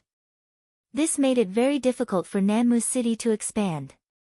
As a result, Nanmu City became the southernmost border city of the Divine Wood Federation. One side of Nanmu City was a high mountain, while the other side was a rapid river. This made Nanmu City an isolated city between two natural barriers. In the future, once the forbidden area created by Silver Splendor was discovered by the world, the Divine Wood Federation's experts would want to explore the forbidden area. The only choice would be Nanmu City. As for the Iron Hammer Federation, Lin Yuan already had plans to borrow Teray's Iron Hoof tribe to apply to the Iron Hammer dynasty to divide the territory and build a majestic city. When the majestic city was built, the Iron Hammer Federation's people would want to explore the forbidden area. They would definitely rest in the city built by the Iron Hoof tribe. If Lin Yuan could control Nanmu City again, then the Iron Hammer Federation and the Divine Wood Federation would have any plans for the forbidden area. Lin Yuan would be able to know the news in advance and respond. Therefore, the moment he arrived at Nanmu City, Lin Yuan had the idea of controlling Nanmu City. If the Zhang family's request was helpful to his plan, Lin Yuan didn't mind helping the Zhang family. If the Zhang family's plan was different from his, Lin Yuan could completely suppress the Zhang family and help the Luo family rise. In the face of the walnut that Lin Yuan threw back, Zhang Tong hurriedly bowed and caught it. He was afraid that the sound of the walnut falling on the ground would attract Jian Li's attention. His father hadn't been able to tactfully reject the cooperation with Jian Li yet. If Jian Li knew that he was trying to rope in Lin Yuan, the Jian family would definitely become enemies with the Zhang family. Lin Yuan said that this reception was boring, which made Zhang Tong very anxious. Zhang Tong was still full of confidence. After all, he really couldn't think of anyone who would reject a gift of 2 or 3 million deep Brahmin coins. Lin Yuan's refusal made Zhang Tong panic for a moment. His request to Lin Yuan concerned the Zhang family's future. Once the opportunity slipped away, it would never come back. Zhang Tong steeled his heart and said frankly, "Young Master Lin, the Zhang family would like to discuss a cooperation with you." Young Master Lin, the Zhang family would like to discuss a cooperation with you. Young Master Lin, our Zhang family will provide resources for our Chamber of Commerce, and our Creation Master resources will all be at your service. Upon hearing that, Lin Yuan took out a pair of bronze/epic walnuts from the diamond face storage box. The vermilion walnuts rotated in Lin Yuan's palm and collided with each other, emitting a jade-like sound. Zhang Tong was stunned when he saw the walnuts that Lin Yuan had just taken out. "I can't be mistaken, right? This is actually a pair of bronze/epic walnuts." Zhang Tong originally thought that Lin Yuan wasn't interested in his walnuts because he didn't have the habit of playing with walnuts as a member of the Deep Brahmin Federation. He had given the wrong gift. Only now did Zhang Tong realize that Lin Yuan simply didn't like his gift. ABC Chapter 1402. However, he didn't know that the pair of bronze/epic walnuts that Lin Yuan had taken out had been auctioned for a high price. Or was it because Lin Yuan had the resources of a Class 4 creation master that could nurture a bronze/epic walnut tree? Looking at Lin Yuan's luxurious clothes, Zhang Tong felt that the latter was possible. The Deep Enlightenment Federation's hidden aristocratic clans all had the habit of spending a lot of money to consecrate high-class creation masters. Zhang Tong was afraid and excited at the same time. If the Zhang clan's cooperation with the Jian clan was like asking a tiger for its skin, then cooperating with Lin Yuan was like asking for a living under a giant dragon.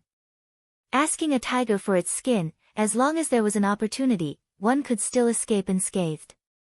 However, if one were to make a living under a giant dragon, a single sneeze from the giant dragon would shatter one's body. Only a giant dragon like Lin Yuan could bring a bright future to the Zhang clan. While Zhang Tong was thinking, Lin Yuan said, "Class 3 creation masters aren't very useful to me. Compared to your Zhang clan's strength, I value Nanmu City more. Zhang Tong's expression froze when he heard Lin Yuan's words. Zhang Tong's expression froze when he heard Lin Yuan's words. Zhang Tong knew that Lin Yuan was expressing his stance. After clearly telling him that the Zhang clan's creation master resources weren't attractive, he also expressed what he really needed.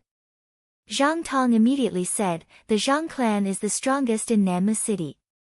The 4 Class 2 creation master clans can only rely on our Zhang clan. The Zhang clan is the strongest in Nanmu City, and the 4 Class 2 creation master clans can only rely on our Zhang clan. To be honest, young Master Lin, our Zhang clan plans to clean up Nanmu City's resources next month and annex those Class 2 creation master clans.